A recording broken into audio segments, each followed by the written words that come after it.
ஓம் சாந்தி. 25/4/2025 காலை முரளி. ஓம் சாந்தி. பாப்தாதா மதுபன். பாபா சொல்றாங்க, இனிமையான குழந்தைகளே, பாபாவின் ஸ்ரீமத் உங்களை சதா சுகம் நிறைந்தவர்களாக ஆக்கக்கூடியது. அதனால் தேகதாரிகளின் வழிமுறை விட்டு ஒரு பாபாவின் ஸ்ரீமத் படி இப்ப நடந்து செல்லுங்கள் சொல்றார் பாபா. பாபாவுடைய வழிப்படி நடந்தாதான் நமக்கு சதா சுகம் கிடைக்கும், சதா சுகம் நிறைந்தவர்களாக ஆக முடியும். அதனால இப்ப மற்றவங்க வழி, மன வழி, பிற வழியெல்லாம் விட்டுடுங்கன்றாரு. ஒரு பாபாவுடைய ஸ்ரீமத் படி நடங்கன்றாரு. கேள்வி, எந்த குழந்தைகளின் புத்தி அலைவதிலிருந்து இதுவரையிலும் கூட நிற்காமல் இருக்குதுன்றாரு. எந்த குழந்தைகளின் புத்தி அலப்பாயுது இல்லையா, அது இன்னும் கூட நிக்கலன்றார். பதில், யாருக்கு உயர்ந்ததிலும் உயர்ந்த தந்தையின் வழி அல்லது ஈஸ்வரிய வழி மீது நம்பிக்கை இல்லையோ அவர்களின் புத்தி அலைவதிலிருந்து இதுவரையிலும் கூட நிற்கல சொல்றாரு. தந்தை மீது முழு நம்பிக்கை இல்லாத காரணத்தினால் 2 பக்கமும் கால் வைக்கிறாங்க. அதாவது பக்தி, கங்கா ஸ்நானம் முதலியவற்றையும் செய்வார்கள். அத்துடன் தந்தையின் வழிப்படியும் நடப்பார்கள் சொல்றாரு. அதாவது ஒரு பக்கம் பக்தியும் செய்யறது, ஒரு பக்கம் பாபா பிகேவாவும் இருக்கிறது, ஞானமும் கேட்கறது. அத்தகைய குழந்தைகளின் நிலைமை என்னவாகும்ட்டு பாபாக்கு கவலையா இருக்குது. ஸ்ரீமத் படி முழுமையாக நடக்கிறது இல்ல, அதனால அடி வாங்குறாங்க, மாயா கிட்ட அடி வாங்குறாங்கன்னு சொல்றாரு. பாடல், இந்த பாவ உலகத்திலிருந்து புண்ணியத்தின் உலகத்திற்கு அழைத்து செல்லுங்கள்ட்டு பாட்டு ஓடுது. ஓம் சாந்தி. குழந்தைகள், இந்த பக்தர்களின் பாடலை கேட்டீர்கள். இப்போது இது பக்தி பாட்டுன்றாரு. பக்தர்கள் தான் பாடுறாங்க. என்ன பாடுறாங்க, இந்த பாவ உலகத்துல இருந்து எங்களை புண்ணியத்தின் உலகத்துக்கு அழைத்து செல்லுங்கள்ட்டு. இப்போது நீங்கள் அது போல சொல்வதில்லை. இப்ப நம்ம சொல்றதில்லை, ஏன்னா நம்ம தான் போறோம், தெரிஞ்சு போச்சு இல்லையா. பாபா நம்மளை கூட்டு போறார். நீங்கள் அறிவீர்கள், நமக்கு உயர்ந்ததிலும் உயர்ந்த பகவான் கிடைத்துள்ளார். அவர் ஒருவர் தான் உயர்ந்ததிலும் உயர்ந்தவரா இருக்கிறாரு. மற்றபடி இந்த சமயம் மனிதர்கள் அனைவருமே மிக மிக தாழ்ந்தவர்கள் சொல்றாரு. நம்ம பாபா தான் உயர்ந்ததிலும் உயர்ந்தவர். மற்றபடி இங்க இருக்கிற மனுஷங்கெல்லாம் யாரும் நல்லவும் கிடையாது. கலியுகத்துல எப்படி இருப்பாங்க மனுஷங்க, எல்லாமே மிக மிக தாழ்ந்தவர்கள். உயர்ந்ததிலும் உயர்ந்த மனிதர்களாக பாரதத்தில் இந்த தேவி தேவதைகள் தான் ஒரு காலத்துல இருந்தாங்க. அவர்களுடைய மகிமை சர்வகுண சம்பன்னன்ட்டு பாடப்பட்டிருக்குது. அந்த லட்சுமி நாராயணன் அவங்களாம் தான் தேவதைகள், அவங்களதான் சர்வகுண சம்பன்னன் பாடப்பட்டிருக்கு. நல்லவங்கன்னா அவங்கதான் நல்லவங்க. இந்த தேவதைகளை இவ்வளவு உயர்ந்தவர்களாக யார் ஆக்கினார் என்று இப்போது மனிதர்களுக்கு இது தெரியாதுன்றாரு. இப்போதும் முற்றிலும் தூய்மையற்றவரா ஆகிட்டாங்க. இப்ப எப்படி இருக்கிறாங்க எல்லாரும்னா, தூய்மையற்றவரா இருக்கிறாங்க. எல்லாருமே தான் பாபா உயர்ந்தலும் உயர்ந்தவரா இருக்கிறாரு. சாது சன்னியாசிகள் அனைவரும் அதற்கான சாதனை தான் செய்யறாங்க. சாது சன்னியாசிகள் எதுக்கு சாதனை செய்யறாங்கன்னா, கடவுளை அடையணும். இப்படிப்பட்ட சாதுக்களின் பின்னால் மனிதர்கள் அரைக்கல்பமாக அலைந்துள்ளனர். ஆனா நம்ம 63 ஜென்மா பக்தி செஞ்சோம். சாமியார்கள், சாதுக்கள், அவங்க பின்னாடிதான் மனுஷங்க பக்திலயும் அப்படிதான் அலைஞ்சாங்க, சாதுக்கள் பின்னாடிதான் அலைஞ்சாங்கன்றாரு. பாபா விட்டார். கடவுளை தேடிதான் அடைஞ்சோம். ஆனா இந்த சாது சன்னியாசிகளும் ஒருவேளை அவங்க தூய்மையா இருக்கிறதுனால அவங்க பக்கம் ஈர்க்கப்பட்டு அவங்க பின்னாடி போனோம். இப்ப பாபாவே வந்துட்டாரு. நாம் பாபாவிடம் செல்கிறோம் என்று இப்போது நீங்கள் அறிவீர்கள். நம்ம தேடினவரு, நம்ம பக்தியில கூட பரம்பொருளை தான் தேடணும். பரம்பிதா பரமாத்மா கடவுளை தான் தேடணும். இப்ப கூட பாத்தீங்கன்னா இறக்கும் தருவாயில எல்லாம் கடவுளைன்னு தான் கூப்பிடுறாங்க. கடவுளை தான் தேடிட்டு இருந்தோம் 63 ஜென்மமா. அவர் யாருன்னு தான் தெரியல. ஆனா நம்ம விதவிதமான ரூபத்துல வழிபட்டோம். ஆனா அவர் இப்ப யாருன்னு தெரிஞ்சு வச்சு அவரே வந்துட்டாரு. நான் பாபாவிடம் செல்கிறோம் என்று இப்போது நீங்கள் அறிவீர்கள். அவர் நமக்கு ஸ்ரீமத் கொடுத்து சிரேஷ்டதிலும் சிரேஷ்டமானவர்களாக சதா சுகமானவர்களாக இப்ப ஆக்குகிறார். அந்த கடவுளை தான் வந்துட்டார். நமக்கு ஸ்ரீமத் கொடுக்குறாரு. நம்மள உயர்ந்தவர்களா இப்ப சுகமான சதா சுகம்னா இன்னைக்கு சுகமா இருக்கிறது நாளைக்கு துக்கமா அழகுது அப்படி கிடையாது. சொர்க்கத்துல எப்பவுமே சுகமா அந்த சதா சுகத்தை நம்மள ஆக்குறாரு. ராமனின் வழிப்படி நீங்கள் நம்ம அரைக்கல்பம் அந்த மாயாவோட வழிப்படிதான் நடந்து எவ்வளவு கீழான புத்தி உள்ளவர்களாக இப்ப ஆகிட்டீங்கன்றாரு. இப்போது நீங்கள் வேறு யாருடைய வழிமுறைப்படியும் நடக்காதீங்கன்ற சொல்றாரு பாபா. நீங்க முரளியை படிங்க, பாபா என்ன சொல்றாரோ கேளுங்க, ஸ்ரீமத் படி நடங்க. மற்றவங்க எல்லாம் சொல்றாங்கல்ல வழிமுறை, அந்த மனித வழி, மாயா வழி எல்லாம் போகாதீங்கன்றாரு. ஏன்னா அது நம்மளை கொண்டு போய் குழியில தள்ளிடும். கண்டிப்பா ஒரு நாள் ஃபீல் பண்ற மாதிரி வருந்துற மாதிரி ஆயிடும். அதனால சொல்றாரு, பதித பாவனர் தந்தை ஆகிய என்னை அழைத்தீர்கள். நீங்க தான் கூப்பிட்டீங்க, கடவுளே வாங்க, தூய்மையாக்க போறே பாருங்க. பிறகும் கூட மூழ்கடிப்பவர்களின் பின்னால் ஏன் செல்கிறீர்கள் சொல்லி கேட்கிறார். சரி, வந்துட்டாரு கடவுள், நீங்க கூப்பிட்டீங்க, வந்துட்டாரு, வந்துதான் வழி காட்டுறாரு. ஆனா அந்த வழியில போகாம நம்ம நமக்கு புத்தி ஏன் மாயா பின்னாடி போகுது? அதாவது இது வரைக்கும் நம்ம வாழ்ந்த வாழ்க்கை அதுதான் உண்மைன்னு நினைச்சிட்டு மத்தவங்க சொல்றது அப்படி இப்படிலாம் கேட்கறோம் இல்லையா? அந்த மூழ்கடிப்பவங்க பின்னாடி ஏன் போறீங்கன்னு சொல்லி கேட்கிறாரு. ஒரே ஒரு வழிமுறையை விட்டு விட்டு அநேகரிடம் போய் ஏன் அடி வாங்குகிறீர்கள் சொல்றாரு. இதுதான் சரியான வழி. இதை விட்டுட்டு நிறைய பக்தியில அங்கங்க போறது, சாது சன்னியாசிகள் பின்னாடி போகிறது, சத்சங்கம்லாம் போகிறது, எல்லாருமே ஏமாத்துறவங்க தான். அதனால அங்கெல்லாம் போனீங்கன்னா காசு பறிப்பாங்க. அதை செய்யறேன் இதை செய்யறேன் அப்படின்வாங்க, நிறைய காசுலாம் வாங்கிக்குவாங்க. இதுல நம்மளோட காசுலாம் பக்தி செஞ்சு செஞ்சுதான் காசெல்லாம் போயிடுச்சுன்னு சொல்றாரு பாபா. கோயில் கட்டினீங்க, தானம் தர்மம் பண்ணீங்க, எல்லாம் பண்ணி பண்ணிதான் இப்படி ஆயிட்டீங்கன்ற தமோ பிரதானமா ஆயிட்டீங்க. அதனால பாபா சொல்றாரு, ஒரே ஒரு வழிமுறை கிடைச்சிருச்சு இல்ல, இப்ப கடவுளே வந்துட்டாரு, அந்த ஒரு வழிமுறைய புடிச்சுக்கோங்க, அவரோட கையை பிடிச்சுக்கோங்க. அவர் கையை பிடிக்காம ஏன் மத்தவங்கள்ட்ட போய் போய் அடி வாங்குறீங்கன்னு கேக்குறாரு. அநேக குழந்தைகள் ஞானத்தையும் கேட்டுக்கொண்டே இருப்பார்கள், பிறகு போய் கங்கா ஸ்நானமும் செய்வார்கள். அதாவது ஞானத்தை கேட்டாதான் ஆத்மா தூய்மை ஆகுது. ஆத்மா கங்கையில குளிச்சா தூய்மை ஆகாது, ஆனாலும் கங்கையில போய் குளிக்கிறாங்கன்னு சொல்றாரு. அதுலயும் நம்பிக்கை, அதாவது பாபா மேல ஒன்னும் நம்பிக்கை வரல, குருக்களிடமும் செல்வார்கள்ன்றாரு. அப்புறம் மற்ற சத்சங்கம் அங்கெல்லாம் போறாங்க, ஏன்னா இன்னும் நம்பிக்கை வரல பாபா மேல. பாபா சொல்கிறார், அந்த கங்கை ஒன்றும் பதித பாவனி கிடையாது, கங்கை ஒன்றும் உங்களை தூய்மைப்படுத்தாது. போய் குளிச்சீங்கன்னா உடம்புதான் தூய்மையாகும், ஆத்மா எங்க இருந்து தூய்மையாகும்? ஆத்மால இருக்கிற பாவம் போகுமா? திரும்ப திரும்ப இங்கேதான் பிறக்கணும் இல்லையா? பாபா சொல்ற வழிபடி கேட்டா நம்ம பிறக்காம நம்ம பரந்தாம போயிடலாம். அவரை நினைச்சு நினைச்சு தூய்மையாகி பரந்தாம போயிட்டு அப்புறம் அடுத்த சொர்க்கத்துக்கு வரலாம். இங்க நம்ம கங்கையெல்லாம் குளிச்சா தூய்மையாக முடியாதுன்றாரு. பிறகும் நீங்கள் மனிதர்களின் வழிபடி போய் ஸ்நானம் முதலியவற்றை செய்வீர்களானால் உயர்ந்தவர்களும் உயர்ந்த தந்தையாகிய என் வழிமுறையில் கூட நம்பிக்கை இல்லை என்று பாபா சொல்வார். நம்ம இன்னும் அந்த வழிபடியே போயிட்டு இருந்தோம்னா பாபா சொல்றாரு, உங்களுக்கு என் மேல நம்பிக்கை இல்லை அப்படின்னு தான் சொல்வாராம். ஒரு பக்கம் உள்ளது ஈஸ்வரிய வழி, இன்னொரு பக்கம் உள்ளது அசுர வழி. அவர்களின் நிலைமை என்னவாகுன்றாரு. அவருக்கு கருணை வருது, இந்த குழந்தைங்க இப்படி நம்ம பேச்சு கேட்காம அந்த சைடு போறாங்களேன்னு. இரண்டு பக்கமும் கால் வைத்தால் என்ன ஆகும்? தொடர்பு அறுந்து போகும். இந்த பக்கமும் கால் அந்த பக்கமும் கால்னா அப்புறம் நமக்கு கடைசியா மாயா அப்படி பிடிச்சுன்னு போயிடும். பாபாட்ட தொடர்பு கனெக்ஷனை கட் பண்ணிடும். பாபா மீது முழு நிச்சயம் வைப்பதில்லை. பாபா, நாங்கள் உங்களுடையவர்கள், உங்களுடைய ஸ்ரீமத்தினால் நாங்கள் சிரேஷ்டமானவராக ஆவோம் என சொல்லவும் செய்யறாங்க. இங்க வந்தா சென்டர்ல வந்தா பேசுறாங்க, பாபா நீங்க தான் எங்களுக்கு, உங்களாலதான், உங்களுடைய ஸ்ரீமத்தினால நாங்க தேவதை மாதிரி ஆவோம்ட்டு சொல்லவும் செய்யறாங்க. நாம் உயர்ந்தலும் உயர்ந்த பாபாவின் வழிமுறைப்படி நம்முடைய அடியை இப்ப எடுத்து வைக்க வேண்டும்ன்றாரு. இப்ப பாபாவுடைய வழிமுறை ஸ்ரீமத்து கஷ்டமா தான் இருக்கும், ஃபர்ஸ்ட் கசப்பா தான் இருக்கும். பாவக்காலம் சாப்பிட்டா அது உடம்புக்கு நல்லது இல்லையா? அந்த மாதிரி பாபாவுடைய வழிமுறை கொஞ்சம் நம்மளுடைய பழைய வாழ்க்கைக்கும் இப்ப அவர் சொல்றதுக்கும் கொஞ்சம் கஷ்டமா தான் இருக்கும். ஆனா போக போக அது இனிக்கும். அதனாலதான் இப்ப நம்முடைய அடியை எடுத்து வைக்கணும்ன்றாரு. சாந்தி தாமன் சுகதாமத்தின் எஜமானராக பாபா தான் நம்மளை ஆக்குவார் இல்லையா? வேற யாராவது சொல்லியிருக்காங்களா அவங்கள கூட்டின்னு போய் பரந்தாமத்துல விட்டுறேன் சொர்க்கத்துக்கு போயிடலான்ட்டு? ஒரு இனிப்பான வார்த்தை யாராவது பேசியிருக்காங்களா? இது வரைக்கும் நம்ம எங்கேயுமே கேள்விப்படல. பிறகு பாபா சொல்கிறார், யாருடைய சரீரத்தினுள் நான் பிரவேசம் செய்திருக்கிறேனோ அவரோ 12 குருக்கள் வச்சிருந்தார். இந்த பிரம்மா பாபா இருக்காருல்ல, அவர் உடம்புலதான் சிவபாபா பேசிட்டு இருக்கிறாரு. அவர் தான் நந்தி. அதனாலதான் பெரிய நந்தி காமிச்சிருக்காங்க பக்தியில. நந்தியை பார்த்துட்டு தான் சிவனை பார்க்க போனோம். நந்தி மூலமா தான் சிவனே நமக்கு, அதாவது பிரம்மா பாபா சரீரம் அது பாகீரதம், பாக்கியம் செஞ்ச உடல் அது, அதுலதான் சிவன் பிரவேசமாகிறாரு. அவருடைய பழைய ஞானம் வர்றதுக்கு முன்னாடி பக்தியில இருந்தாரு. அப்ப பக்தியில இருக்கும்போது அவர் 12 குரு வச்சிருந்தாராம். 12 பேர்ட்டையும் போயிட்டு அவங்க சொல்றதெல்லாம் கேட்பாராம். பிறகும் தம பிரதானமாக தான் ஆகியுள்ளார். அவருடைய உதாரணம் வச்சே சொல்றாரு. இவர் 12 குருட்ட போனாரு, இருந்தாலும் இவர் திருந்தினாரா?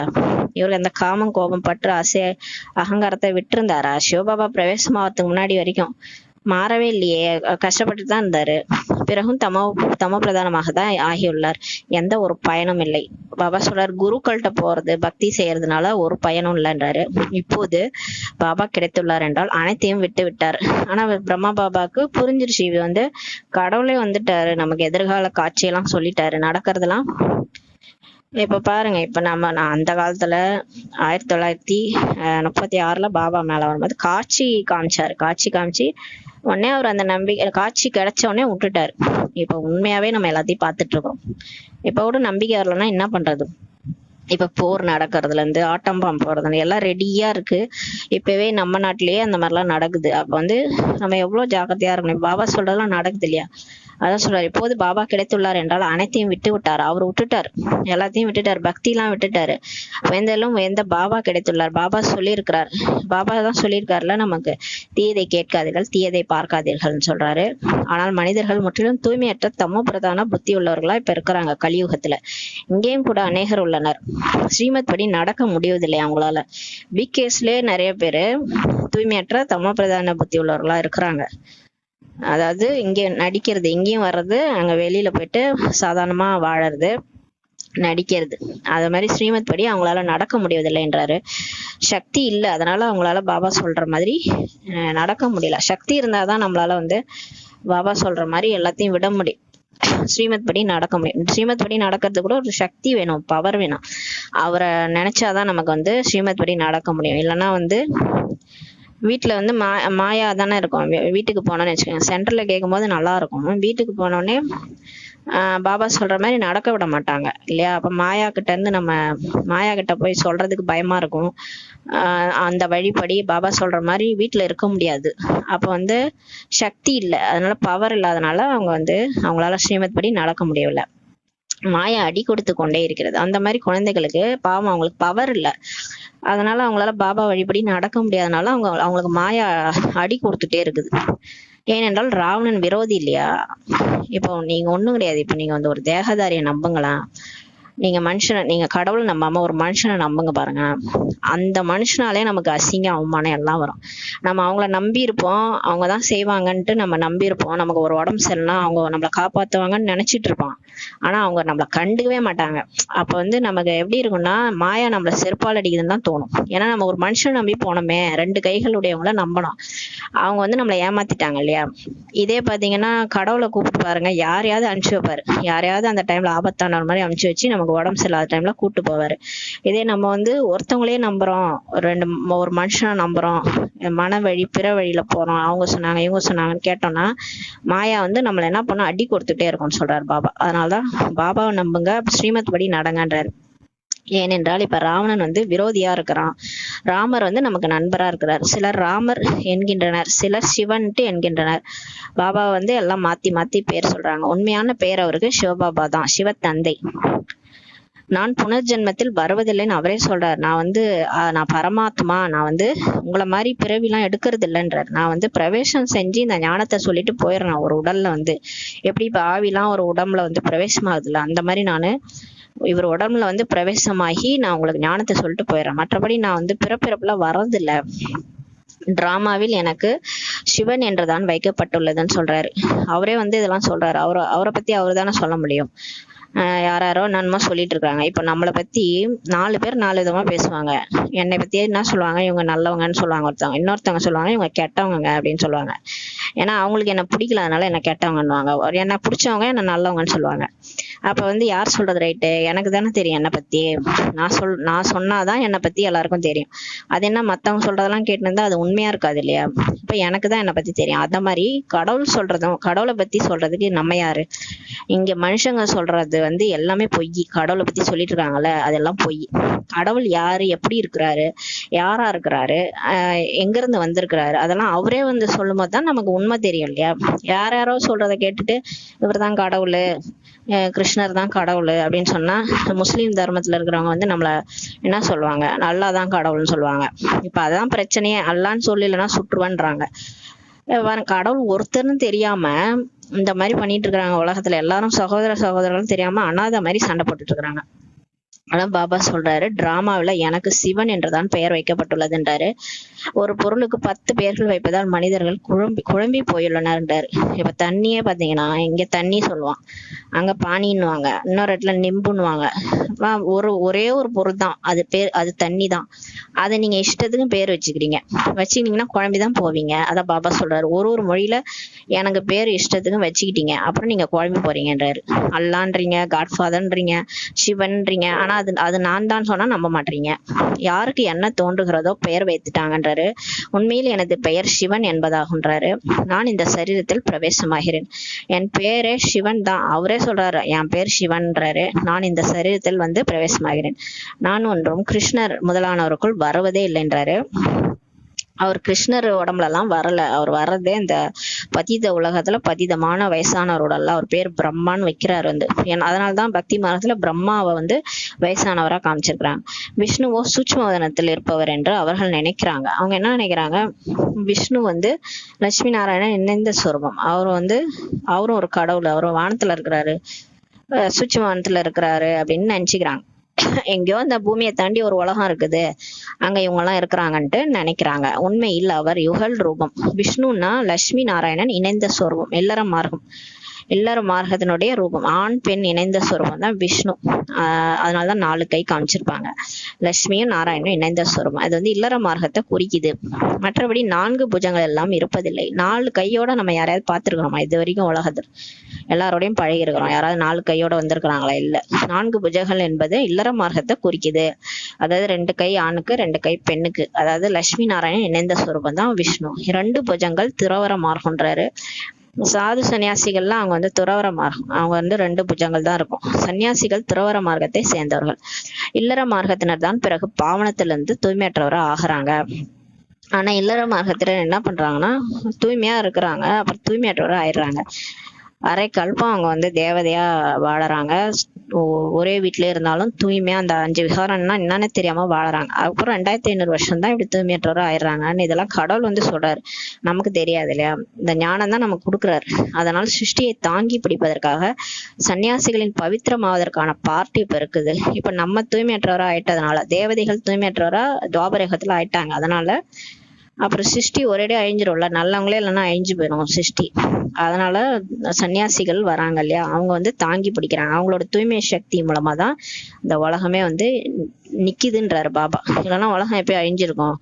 தூய்மை சக்தி இருந்தாதான் இந்த உலகமே இருக்குன்றாரு. தூய்மை இல்லைன்னா ஃபுல்லாவே அழிஞ்சிரும்ன்றாரு. அதனால அவங்களுக்கு அந்த பவித்திரமாவதற்கான பாட்டு இருக்கு. அதனாலதான் அவங்க வந்து வீட்டை வாசல விட்டுட்டு போயிடுறாங்க.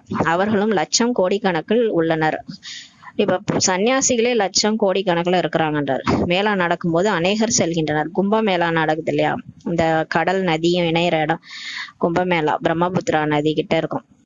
அங்க எல்லாரும் போறாங்க. அவர்கள் உணவு சமைப்பதில்லை, இல்லறவாசிகளின் பால்நேல் தான் செல்கின்றனர். சன்னியாசிகளாம் சமைக்க மாட்டாங்க. அவங்க வந்து வீட்டிலேயே இருக்க மாட்டாங்க, சமைக்க மாட்டாங்க, காற்றை சுவாசிப்பாங்க, அதிகம் சாப்பிட மாட்டாங்க. அப்படியே பசிக்குதுன்னா யாராவது இந்த மாதிரி நம்ம வீட்டுல இல்லறவாசிகள் இருக்காங்களே அவங்கள்ட்ட போயிட்டு சாப்பாடு வாங்கி சாப்பிடுவாங்க. அந்த பாலனையில போகிறாங்க. கர்ம சந்நியாசம் செய்து விட்டனர் என்றால் பிறகு உணவு எங்கிருந்து சாப்பிடுவது? அவங்கதான் கர்மாவே செய்ய மாட்டோம், நாங்க வந்து சன்னியாசிகள்னா அவங்க வேலை, அதாவது வீட்டுல இருக்க மாட்டாங்க, வீட்டு வேலையெல்லாம் செய்ய மாட்டாங்க. அந்த மாதிரி கர்ம சந்நியாசம்ட்டு சொல்லிட்டாங்க. அப்புறம் எப்படி சாப்பிடுறது? அப்புறம் எப்படி சாப்பாடு வரும்? நம்மளே சமைச்சு சாப்பிட்டாதான் சாப்பாடு வரும். அப்புறம் ஆகவே இல்லறவாசிகளிடம் சாப்பிடுறாங்க. அதனால யாராவது வீட்டுக்கு போறாங்க, பக்தர்கள், அவங்கள பூஜிக்கிற யாராவது இருப்பாங்க இல்லையா, சன்னியாசிகளை வழிபடுறவங்க இருப்பாங்களா, அவங்க வீட்டுல போயிட்டு சாப்பிடுவாங்க. இதுவும் நாம் செய்யும் தானம் என்ன இல்லறவாசிகள் நினைக்கிறாங்க. இல்லறவாசிகள் என்ன நினைச்சுக்கிறாங்கன்னா, இந்த மாதிரி சாது சன்னியாசிகளுக்கு சாப்பாடு போடுறது கூட ஒரு தானம் அப்படின்ட்டு நினைச்சுக்கிறாங்க. இவரும் பிரம்மா பூஜாரி பதிதமாக இருந்தார். இந்த பிரம்மா பாபா கூட ஆரம்பத்துல பூஜாரியா தான் இருந்தாரு. நாராயணனை வணங்கினாரு, தூய்மையற்றவராக தான் இருந்தார், 5 விகாரத்திலையும் போனார். பிறகு இப்போது ஸ்ரீமத் படி நடந்து பாவனமாகி கொண்டிருக்காரு. அதே பிரம்மா பாபா தான், முன்னாடி அந்த மாதிரி வாழ்ந்தவர் தான். இப்ப ஸ்ரீமத் படி பாபா சொல்ற வழிபடி நடந்து தூய்மையாகிட்டு இருக்கிறார். பாபாவிடம் இருந்து ஆசி பெறுவதற்கான முயற்சி இப்ப பிரம்மா பாபாவை செஞ்சிட்டு இருக்கிறார். அதனால்தான் தந்தையை பின்பற்றுகள் என சொல்கிறார். இப்ப பிரம்மா பாபாவும் அதான் சொல்றாரு, நானே இப்படிதான் இருந்தேன், நானும் இப்ப ஸ்ரீமத் படி மாறிட்டு தூய்மையாயிட்டு இருக்கிறேன், அதனால தந்தையை பின்பற்றுங்கள்ட்டு சொல்றார். பிரம்மா பாபாவை ஃபாலோ பண்ணுங்கன்னு சொல்லி சிவபாபா சொல்றார். மாயா ஒவ்வொரு விஷயத்திலும் துன்புறுத்துகின்றது. இது மாயா இருக்கு பாருங்களா, அது மோசமானது. பாபா நமக்கு சொல்லி சொல்லி அழகா புரிய வைக்கிறாருல்ல, அது இன்னொரு பக்கம் வந்து நம்மளை ஃபாலோ பண்ண விடாம பண்ணும். அது மாதிரி அது வழியில போனோம்னு வச்சுக்கோங்களேன், கடைசியில குழியை தோண்டி அது உள்ள நம்மளை போட்டுடும். அவ்வளவுதான். அதோட நம்ம வந்து பதவியும் அடைய முடியாது. நம்ம இந்த மாயா உலகத்துல ரொம்ப கஷ்டப்பட வேண்டியதா இருக்கும். காட்சி வேற கிடைக்குன்றாரு கடைசியில, எல்லாமே காட்சியா காட்டுவேன் அப்படின்றாரு. அதனால மாயா கிட்ட ஜாக்கிரதையா இருக்கும். ஒவ்வொரு விஷயத்திலயும் இப்ப மாயா நம்மள துன்புறுத்து. தேக அபிமானத்தில் தான் மனிதர்கள் தவறு செய்யறாங்கன்றாரு. இப்ப நம்ம சும்மாதான் இருப்போம், நமக்கு வந்து உடம்பு சரியில்லைன்னா தான் நம்ம வந்து என்ன பண்ணுவோம், சிறுன்னுவோம். அதனாலதான் தவறு பண்ணிடுறோம். அப்புறம் தேக அபிமானத்தினாலதான் இப்போ ஒருத்தவங்க பிழைக்கிறதுக்காக இன்னொருத்தவங்க வயித்துல அடிக்கிறது, தன்னுடைய உடலை தன்னுடைய குடும்பத்தை பார்க்கணுன்றதுக்காக மத்தவங்க குடும்பத்தை அழிக்கிறது. இந்த மாயா வந்து நிறைய கலைகளை நம்ம கத்து கொடுத்துருக்குறோம். பாபா 16 கலைகள் கத்து கொடுத்தாருன்னா அந்த மாயா வந்து ஒரு கலை 2 கலை இல்ல, நிறைய கலைகள் கத்து கொடுத்துக்குதான். என்ன கலைன்னா பொய் பேசுறது, பழி வாங்குறது, எப்படி அடுத்தவங்களை கவுக்குறது, அதாவது விஷம் ஏறாம ஊசி போடுற மாதிரி பேசுறது, அதாவது மனசுல வந்ததெல்லாம் பேசுறது, அடுத்தவங்களை துன்புறுத்துறது, எப்படி ஒருத்தவங்களை வந்து அந்த வீட்டை விட்டு துரத்துறது, இதெல்லாம் வந்து மாயா நமக்கு அரைக்கல்பமா சொல்லி கொடுத்துருக்குது. இப்படியெல்லாம் வந்து இப்படி நடந்துக்கோ, இப்படி பண்ணினா அவங்கள துரத்திடலாம் வீட்டை விட்டு, இப்படிலாம் வந்து மாயா வந்து நமக்கு சொல்லி கொடுத்துருங்க. நிறைய வந்து 63 ஜென்மமா வந்து தப்புலாம் எப்படி பண்ணணும், எப்படி அதர்மம் பண்ணணும்ன்றதுக்கு மாயா கலைகளே நிறைய கலைகள் கத்து கொடுத்துருக்கு. அது வந்து எல்லாமே நமக்குள்ளார ஸ்டோர் ஆயிருக்குது. இது வந்து அப்படியே தானாவே வந்து அந்த 5 விகாரத்தினுடைய குழந்தை குட்டி மாதிரி எல்லாருக்குள்ளாரையும் இருக்குது. ஆனா இது நம்ம செஞ்சுட்டு அதை நம்ம தப்புன்னே நம்ம நினைக்க மாட்டோம். ஏன்னா அந்த அளவுக்கு தேக அபிமானத்துல மாட்டிக்கிறோம். அதாவது என் சுச்சுவேஷன்ல பாருங்க, நான் செஞ்சது ரைட்டுன்ட்டு பேசுவாங்க. அதாவது என் சுச்சுவேஷன்ல இருந்து நீங்க பாத்தீங்கன்னா உங்களுக்கு தெரியும், அதனாலதான் நான் இப்படி பண்ணேன் அப்படின்னு சொல்லிட்டு அவங்களுடைய இதை சொல்லுவாங்க.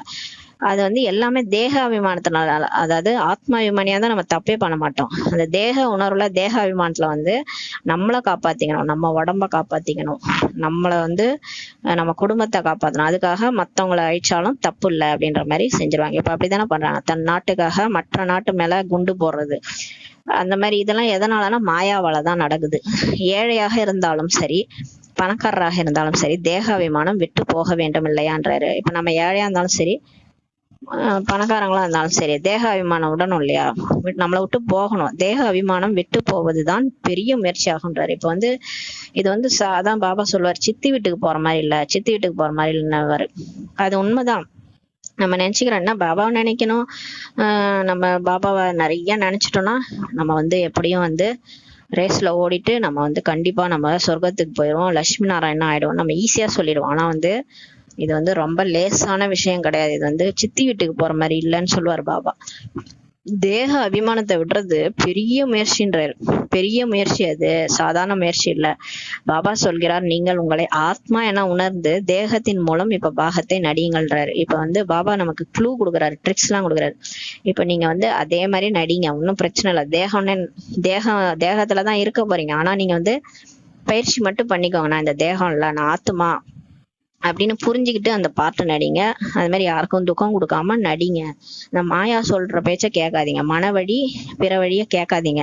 ஏன்னா நம்ம ஒழுங்கா இருந்தாலும் மத்தவங்க சொல்லி ஏதாவது என்ன பண்ணுவாங்க, துக்கம் கொடுக்க வச்சிருவாங்க. இப்ப இதான் வந்து லேட்டஸ்ட் டெக்னிக். எப்படின்னா, டைரக்டா துக்கம் கொடுக்க மாட்டாங்க, இன்னொருத்தவங்கள்ட்ட பேசி அவங்க மூலமா துக்கம் கொடுக்க வைப்பாங்க. இப்படிலாம் வந்து இதெல்லாம் மாயா சொல்லி கொடுக்குற வழி. அதாவது அவங்களால டைரக்டா அடிக்க முடியல, அதனால இன்னொருத்தவங்களை வச்சு அடிக்கிறது. இதெல்லாம் வந்து டெக்னிக், மாயாவோட டெக்னிக். அது மாதிரி இன்னொன்னு சூனியம் வைக்கிறது. அதாவது டைரக்டா நம்மளை வந்து அவங்களால எதுவும் பண்ண முடியலன்னா போய் சூனியம் வச்சிடறாங்க, சூனியம் வச்சு அந்த குடும்பத்தையே அழிச்சிடறாங்க. இப்படி எல்லாம் வர நிறைய நடக்குது. நிறைய விஷயங்கள் இப்படிதான் மாயாவோட டெக்னிக் இதெல்லாம். அதான் சொல்றாரு, நீங்கள் தேக அபிமானத்தில் ஏன் இப்ப வருகிறீங்கன்னு கேட்கறது. இப்ப நம்ம எல்லாத்துல இருந்து தப்பிக்கணும்னா ஆத்மா அபிமானியா ஆகினாதான் நம்ம வந்து எதுவுமே நம்மள எதுவும் பண்ண முடியாது. இந்த பூத பிரவேசத்துல இருந்து எல்லாத்துல இருந்து நம்ம தப்பிக்கணும்னா இப்ப வந்து நம்ம வந்து ஆத்மா அபிமானியா ஆகணும். தேக அபிமானத்துல இருந்தோம்னா எல்லா பிரச்சனையிலயும் மாட்டிக்குவோம். அதான் சொல்றாரு, இப்ப அசரீரியா ஆயிடுங்க, ஆத்ம உணர்வுல வந்துருங்க, தேக அபிமானத்துல ஏன் வரீங்கன்னு கேக்குறாரு. டிராமாவின் அனுசாரம் தேக அபிமானத்திலும் வரத்தான் வேண்டும். ஆனா வந்து டிராமா படி 2500 வருஷம் நம்ம அந்த தேகம் தான் நினைச்சுக்கிட்டு தான் நம்ம வாழறோம். இப்ப கூட நம்ம போன பிறவில அப்படிதான் நான் இந்த தேகம்னு நினைச்சுக்கிட்டோம். இப்ப கூட நம்ம என்ன அதேதான் வந்து பிகே ஆகி கூட நம்மளால ஆத்மாபிமானி நிலைக்கு வர முடியல. ஏன்னா அந்த அளவுக்கு தேக அபிமானம்ன்றது அப்படி இருக்குது இல்லையா. அது வந்து பாடி கான்சியஸ்ன்றது மாயை, அந்த மாயை நம்மளை விட்டு போகவே இல்லை. இச்சமயத்திலோ பக்கா தேக அபிமானியாக ஆகிட்டு இருக்கிறாங்க உலகத்துல எல்லாருமே. பாபா சொல்கிறார், நீங்களோ ஆத்மா ஆவீர்கள். ஆனா நம்ம வந்து உண்மையிலே எல்லாருமே ஆத்மா தான். மேல இருந்து புள்ளியாதான் வந்தோம், ஒண்ணுமே எடுத்துட்டு வரல, உடம்பு கூட இங்கதான் கிடைச்சது. போகும்போதும் புள்ளியாதான் போறோம், எதுவுமே எடுத்துட்டு போறது இல்ல. ஆத்மா தான் எல்லாத்தையுமே செய்துன்றாரு. ஆனா அதுக்கு சரீரம் கிடைச்சாதான் அது செய்யும். ஆத்மா சரீரத்திலிருந்து தனியாகிவிட்டால் பிறகு சரீரத்தை வெட்டுங்கள், அப்போது சப்தம் ஏதாவது வெளிவருமான்னு சொல்லி கேக்குறாரு. பாருங்களேன், பாபா சொல்றாரு, ஆத்மா இப்ப சரீரத்துல இருந்து போயிடுச்சு, அப்ப சரீரம் கிடக்குது, அந்த சரீரத்தை வெட்டுங்கன்னு சொல்றாரு. வெட்டினா சத்தம் வருமா? வராதுன்றாரு பாபா. ஆத்மா போன பிறகு அந்த சரீரத்தை வெட்டினா அந்த சத்தம் வராதுன்றாரு பாபா. இதெல்லாம் நம்ம பார்த்ததே இல்லை. ஆத்மா தான் சொல்கிறது, எனது சரீரத்திற்கு துக்கம் கொடுக்காதேன்னு சொல்லுது. அதான் நம்ம கத்தாது இல்லையா? அந்த சரீரத்தை நீங்க வெட்டினாலும் குத்தினாலும் சரீரம் கத்தாது, ஏன்னா ஆத்மா தான் கத்துதுன்றாரு. அந்த உடம்ப நம்ம வெட்டணும், இப்ப நம்ம கிழிக்கிறோம்னு நினைச்சுக்கோங்களேன். உயிரோட இருக்கும்போது நம்ம கத்தியால வெட்டுறோம்னா கத்தும், ஆத்மா தான் கத்துதுன்றாரு. ஆனா அந்த சரீரம், செத்து போன சரீரம் கத்தாதுன்றாரு. ஆத்மா தான் சொல்கிறது, எனது சரீரத்துக்கு துக்கம் கொடுக்காதேன்ட்டு சொல்லுது. ஆத்மா அழியாதது, சரீரம் தான் அழியக்கூடியதுன்றாரு. தன்னை ஆத்மா என உணர்ந்து இப்ப தந்தையாகிய என்னை நினைவு செய்யுங்கள்னு சொல்றாரு. இப்ப நீங்க உடம்ப விட்டு வந்து உங்களை ஆத்மா நீங்க புரிஞ்சுக்கிறது ஒரு பெரிய விஷயமே இல்லை. சரீரத்தை விட்டுட்டு நம்ம செத்து போயிட்டு வெளியில வந்து ஆமா நான் ஆத்மா தான் புரிஞ்சுக்கிறது வேஸ்ட். அது வேஸ்ட். அது எல்லாரும் தான் புரிஞ்சுக்க போறாங்க. எல்லாரும் உடம்பு விட்டு வெளில வந்து அவங்களே புரிஞ்சுக்குவாங்க, ஐயோ இது டிராமா, நம்ம நடிச்சோம், இப்ப உடம்பு விட்டு வெளில வந்துட்டோம், இதுதான் எல்லாரும் உணர போறோம். கண்டிப்பா எல்லாரும் வெளியே வந்த பிறகு உணர்வாங்க. ஆனா பாபா சொல்றாரு, ஏன் உடம்புல இருக்கும் போதே உணரக்கூடாது? உடம்புல இருக்கும் போதே நான் ஆத்துமா அப்படின்னு புரிஞ்சுக்கிட்டு தந்தையாகிய என்ன இப்ப நினைவு செய்யுங்கன்றாரு. அதுதான் உண்மையும் கூட. தேகாபிமானத்தை விட்டுடுங்கன்றாரு. இப்ப இந்த தேகாபிமானம் விட்டுடுங்க அப்படின்றாரு. குழந்தைகள், நீங்கள் எவ்வளவு ஆத்மாபிமானி ஆகிறீர்களோ அவ்வளவு ஆரோக்கியவானாகவும் நோயற்றவராகவும் ஆகி கொண்டே செல்வீர்கின்றாரு. இப்ப எதுக்கு நமக்கு சொல்றாருன்னா, நம்மளை காப்பாத்துறதுக்கு தான் இதை சொல்லினுங்கிறாரு. எவ்வளவு ஆத்மாபிமானி ஆகிறீர்களோ அவ்வளவு இப்ப ஆரோக்கியவானாகவும் நோயற்றவராகவும் இப்ப ஆகி கொண்டே போவீங்கன்றாரு. நீங்க பாபாவை நினைச்சு ஆத்ம உணர்வுக்கு வந்துட்டீங்கன்னு நினைச்சுக்கோங்களேன், உங்க உடம்புல நோயும் வராது, நீங்க ஆரோக்கியமா ஆயிடுவீங்க. சரீரம் வந்து அசைவற்றதா ஆயிடும். இப்ப கோயில்ல எப்படி இருக்கு சிலை, அந்த மாதிரி கடைசியில ஆயிடும்ன்றாரு. கடைசியில அந்த மாதிரி அந்த சரீரம் வந்து உணர்வற்றதா ஆயிடும். நீங்க ஆத்மா அப்படியே அந்த எப்படி அந்த அல்வா வந்து வானல்ல இருந்து வந்தா எப்படி வரும், ஒட்டாம வரும் இல்லையா? அது மாதிரி சரீரத்துல ஒட்டாம நீங்க இருப்பீங்கன்றாரு. அது அசரீர நிலையில சரீரம் இருக்கும், சரீரம் ஜடம் மாதிரி இருக்கும். நீங்க நெற்றிபுரத்துல ஆத்மா வந்து ஒட்டாம இருப்பீங்க. எப்ப கூட்டாலும் நம்ம போற மாதிரி கடைசியில அந்த மாதிரி இருப்போம் அப்படின்னு சொல்றாரு. அது அவ்யக்த முறையில சொல்றாரு. அப்ப இந்த பயிற்சி பண்ணி தான் அப்படி ஆக முடியும். உடம்பும் வந்து ஆரோக்கியமாயிருன்றாரு, நோயற்றவர்களாகவும் ஆகுறீங்க. அப்புறம் இந்த உடலை விட்டுட்டாலும் நம்ம அடுத்த உடல் வந்து ஆரோக்கியமா தான் கிடைக்கும். 21 பிறவிக்கும் அடுத்தடுத்து கிடைக்கிற உடல் வந்து ஆரோக்கியமா செல்வம் நோயற்றதா கிடைக்கும்ன்றாரு. இந்த யோக பலத்தினால் தான் நீங்கள் 21 பிறவிகளுக்கு நோயற்றவளா ஆவீர்கள். ஆனா இப்ப செய்யற யோகா தான் உங்களுக்கு அடுத்த 21 பிறவிக்கு உடம்பு நோயற்றதா கிடைக்குதுன்றாரு. எவ்வளவு ஆகிறீர்களோ அவ்வளவு பதவி உயர்ந்ததாக கிடைக்கும். இப்ப நீங்க ஆத்மாவை கிளீன் பண்ணிட்டீங்க, ஆத்மாபிமானியா ஆயிட்டீங்க அப்படின்னா அவ்வளவு பதவியும் அங்க உயர்ந்ததா கிடைக்கும்ன்றாரு. தண்டனைகளில் இருந்தும் தப்புவீர்கள். இப்ப நம்ம வந்து பாபா நினைச்சு ஆத்மா அபிமானி ஆயிட்டோம் அப்படின்னா நம்ம வந்து நோயற்றவரா ஆயிடுமோ, அப்ப வந்து நமக்கு தண்டனையில இருந்தும் தப்பிச்சிருவீங்கன்றாரு. இல்லை என்றால் தண்டனைகள் அதிகமாக அடைய நேரிடும்ன்றாரு. இப்ப அவர் சொல் பேச்சு கேட்கலன்னா இந்த மாயா வழிபடி நம்ம நடப்போம். மாயா என்ன தர்மா பண்ணோம், நிறைய தண்டனை கொடுக்கும். தண்டனை வந்து பாபா கொடுக்க மாட்டாரு, மாயா மூலமா தான் நமக்கு தண்டனையே வரும். நம்ம யார் பேச்சு கேட்டுட்டு போறோமோ, மாயா பேச்சு கேட்டுட்டு தான் போறோம், அவங்களாலேதான் நமக்கு தண்டனைகள் அதிகமா அடைய நேரிடும்ன்றாரு. ஆக எவ்வளவு ஆத்மாபிமானி இப்ப ஆக வேண்டும். அநேகரின் அதிர்ஷ்டத்தில் இந்த ஞானமே இல்லைன்றார். நிறைய பேருக்கு புரியவே மாட்டுது பாபா சொல்ற ஞானம்ன்றாரு. எதுவரை உங்கள் குலத்தில் வரவில்லையோ, அதாவது பிரம்மா முகவம்சாவளி ஆகவில்லையோ, பிக்கே ஆகலையோ, அப்போது பிராமணர் ஆகாமல் தேவதையாக எப்படி ஆவாங்கன்றாரு. சிலர் வெளியிலே இருக்கிறாங்க, உள்ளே வரமாட்டாங்க. பிகேவா ஆகலன்னா அப்புறம் எப்படி தேவதை ஆவாங்கன்றார். அநேகர் வரத்தான் செய்கின்றனர், பாபா பாபா என எழுதுகின்றனர் அல்லது சொல்கின்றனர், என்றாலும் வெறுமனே சொல்ல மட்டுமே செய்கின்றனர். பாபா எல்லாரையும் வச்சு செய்யறாரு.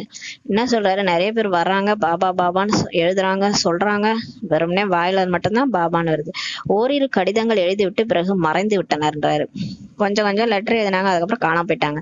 அவர்களும் சத்தியுகத்துல வருவாங்க, ஆனால் பிரஜைகளில் ஒருவராக வருவாங்கன்றாரு. பிரஜைகளும் அதிகம் உருவாகின்றனர் இல்லையா? பிரஜைனா ஒண்ணும் கிடையாது, ஞானத்துல ஒரு பாயிண்ட் கேட்டாலும் பிரஜை தான். 1-2 பாயிண்ட் கேட்டுட்டு முயற்சி கூட பண்ணலன்னா கூட அங்க பிரஜையா வந்துருவாங்க. ஆனா அந்த அளவுக்கு தான் பதவி. அந்த அளவுக்கு தான் மாளிகை வரும் அவங்களுக்கு. அங்க என்னன்னா அந்த செல்வம் குறைவாதான் அங்க கிடைக்கும். இருந்தாலும் பெரிய பதவி எங்க, சின்ன பதவி எங்க, அந்த மாதிரி பதவி வந்து குறைஞ்சிருன்றாரு. இன்னும் போக போக அதிக துக்கம் வரும்போது அநேகர் ஓடி வருவார்கள். இன்னும் இப்ப துக்கம் வரப்போகுதுன்றாரு. அப்ப நிறைய பேர் பிகேவா ஆவாங்க, இங்கதான் வருவாங்க. பகவான் வந்து விட்டார் என்ற சப்தம் பரவ ஆரம்பிச்சிடும். அப்ப ஏன்னா துக்கம் எழும்போது தானே கடவுளை தேடுவாங்க. தேடும் போது நம்ம இந்த ஞானத்தை கொடுக்கும் போது அவங்க புரிஞ்சுக்குவாங்க. அப்புறம் நிறைய பேர் வந்துருவாங்க. அப்புறம் வந்து பகவான் வந்துட்டாருன்ற செய்தி எல்லா இடத்துலயும் பரவும். அதான் நியூஸ்லயே வரும்ன்றாரு. நியூஸ்ல எல்லாம் வரும். சன்னியாசிகளும் ஒத்துக்குவாங்க. எல்லாமே நடக்க போகுதுன்றாரு, கடைசியில நடக்கும்ன்றாரு. இதெல்லாம் கடைசியில எல்லாருக்கும் தெரியும் போது பச்சாதாபம், முயற்சி பண்ணலன்னா பச்சாதாபம். உங்களுடைய சென்டர்களும் அநேகம் திறக்கப்படும்ன்றாரு. நிறைய சென்டர் உருவாக்குவாங்க. குழந்தைகளாகிய உங்களுடைய குறைபாடு நீங்கள் ஆத்மாபிமானி ஆவதில்லை என்பதுதான் சொல்லிட்டாரு பாத்தீங்களா. நம்மளுடைய குறைபாடு என்ன தெரியுமா, நம்ம அவர் சொல்ற பயிற்சி எல்லாம் எதுவுமே செய்யறது இல்ல. அமிர்த வேலை ஏந்திருக்கிறது இல்ல. அந்த ஆத்மா அபிமானி ஆவறதுக்கான பயிற்சியை ஒழுங்கா நம்ம செய்யறது இல்ல. செஞ்சிருந்தா இந்நேரம் ஆத்மாபிமானியா ஆயிருப்போம். தேகாபிமானத்திலே நம்ம இருக்கிறோம். அதுதான் நம்மளுடைய குறைபாடு. இன்னும் அதிகமான தேகாபிமானம் உள்ளதுன்றாரு. இன்னுமே நிறைய இருக்குது. நான் இந்த உடம்புன்னு நினைச்சுக்கிறது, மற்றவங்களுக்கு துக்கம் கொடுக்கறது, ஆசீர்வாதம் கொடுக்கறதே கிடையாது. மற்றவங்க வாயால பேசி பேசி கஷ்டம் கொடுக்கறது. என்ன பேசக்கூடாதுன்னு தெரிய மாட்டுது. எதை பேசக்கூடாதோ அதை பேசி அடுத்தவங்களை ஹர்ட் பண்றது கூடாது. கடைசியில் கொஞ்சமாவது தேகாபிமானம் இருக்குமானால் பதவி குறைந்து போகின்றாரு. கடைசியில இந்த மாதிரி எல்லாம் நம்ம பேசணும்னு நினைச்சுக்கோங்களேன், துக்கம் கொடுக்குறோம், கஷ்டம் கொடுத்துறோம் அப்படின்னா தேகாபிமானம் இருக்குன்னு அர்த்தம். இந்த யாரெல்லாம் வந்து மற்றவங்களை வந்து துக்கம் கொடுக்கறது இந்த மாதிரி எல்லாம் செய்யறாங்களோ, டிசர்வீஸ் பண்றாங்களோ, அவங்க வந்து சொர்க்கத்துல தாசந்தாசிகளாக ஆவார்கள்ன்றாரு. தாசதாசிகளும் நம்பர் வாராக ஏராளமாக இருக்கிறாங்கன்றாரு. தாசந்தாசிகள் பாத்தீங்கன்னா அதுலயே நம்பர் வாருன்றாரு. இவர் என்னதான் வச்சிருக்கிறாருன்னு தெரியல. ராஜா ராணி, அப்புறம் பிரஜைகள்லயும் நம்பர் வாருன்றாரு. ஏழை பிரஜை, பணக்கார பிரஜை, அப்புறம் தாசன் தாசிகளையும் 1 2 3ன்னு நம்பர் வாருன்றாரு. அதாவது ராஜாக்கள்கிட்ட கிருஷ்ணருக்கு தாசன் தாசியா இருப்பாங்க. அப்புறம் வெளியில பிரஜைகளுக்கும் தாசன் தாசியா இருப்பாங்க. அவங்க கிருஷ்ணரையே பார்க்க முடியாது. இந்த மாதிரி எல்லாம் நிறைய வச்சிருக்கிறாரு பதவி. அதனாலதான் எதா பண்ணிட்டு போன்னு விட்டுறாரு. எல்லாருக்கும் சொல்லிடுறாரு முரளியில, செய்யலன்னா நீ உன் பதவி நீ அங்க வந்து பாத்துக்கோன்னு சொல்லி விட்டுறாரு. அவ்வளவுதான். ராஜாக்களுக்கு தாசன் தாசிகள் சீதனமாக கிடைப்பார்களாம், பணக்காரர்களுக்கு கிடைப்பதில்லை. ராதை எத்தனை தாசிகளை சீதனமாக பெற்றுள்ளார் என்று குழந்தைகள் பார்த்துள்ளனர்.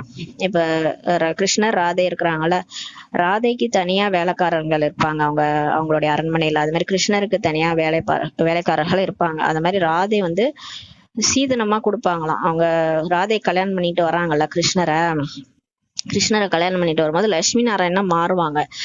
சொர்க்கத்துல இதெல்லாம் நடக்கும். அப்ப வந்து லட்சுமி வந்து அந்த இடத்துக்கு வராங்கல்ல, நாராயணன் வீட்டுக்கு வராங்கல்ல, அப்ப வந்து சீதனமா அவங்க கூட வேலைக்காரிங்க வருவாங்க. அவங்கதான் வந்து தாசன் தாசிகள்.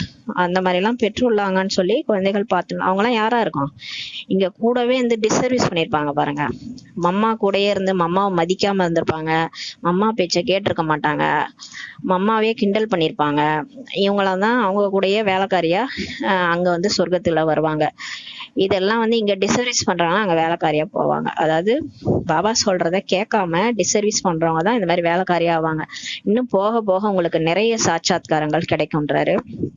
இன்னும் போக போக பாருங்க, நிறைய காட்சிலாம் கிடைக்கும். நம்ம என்னவா ஆக போறோம் நமக்கே தெரியுன்றாரு.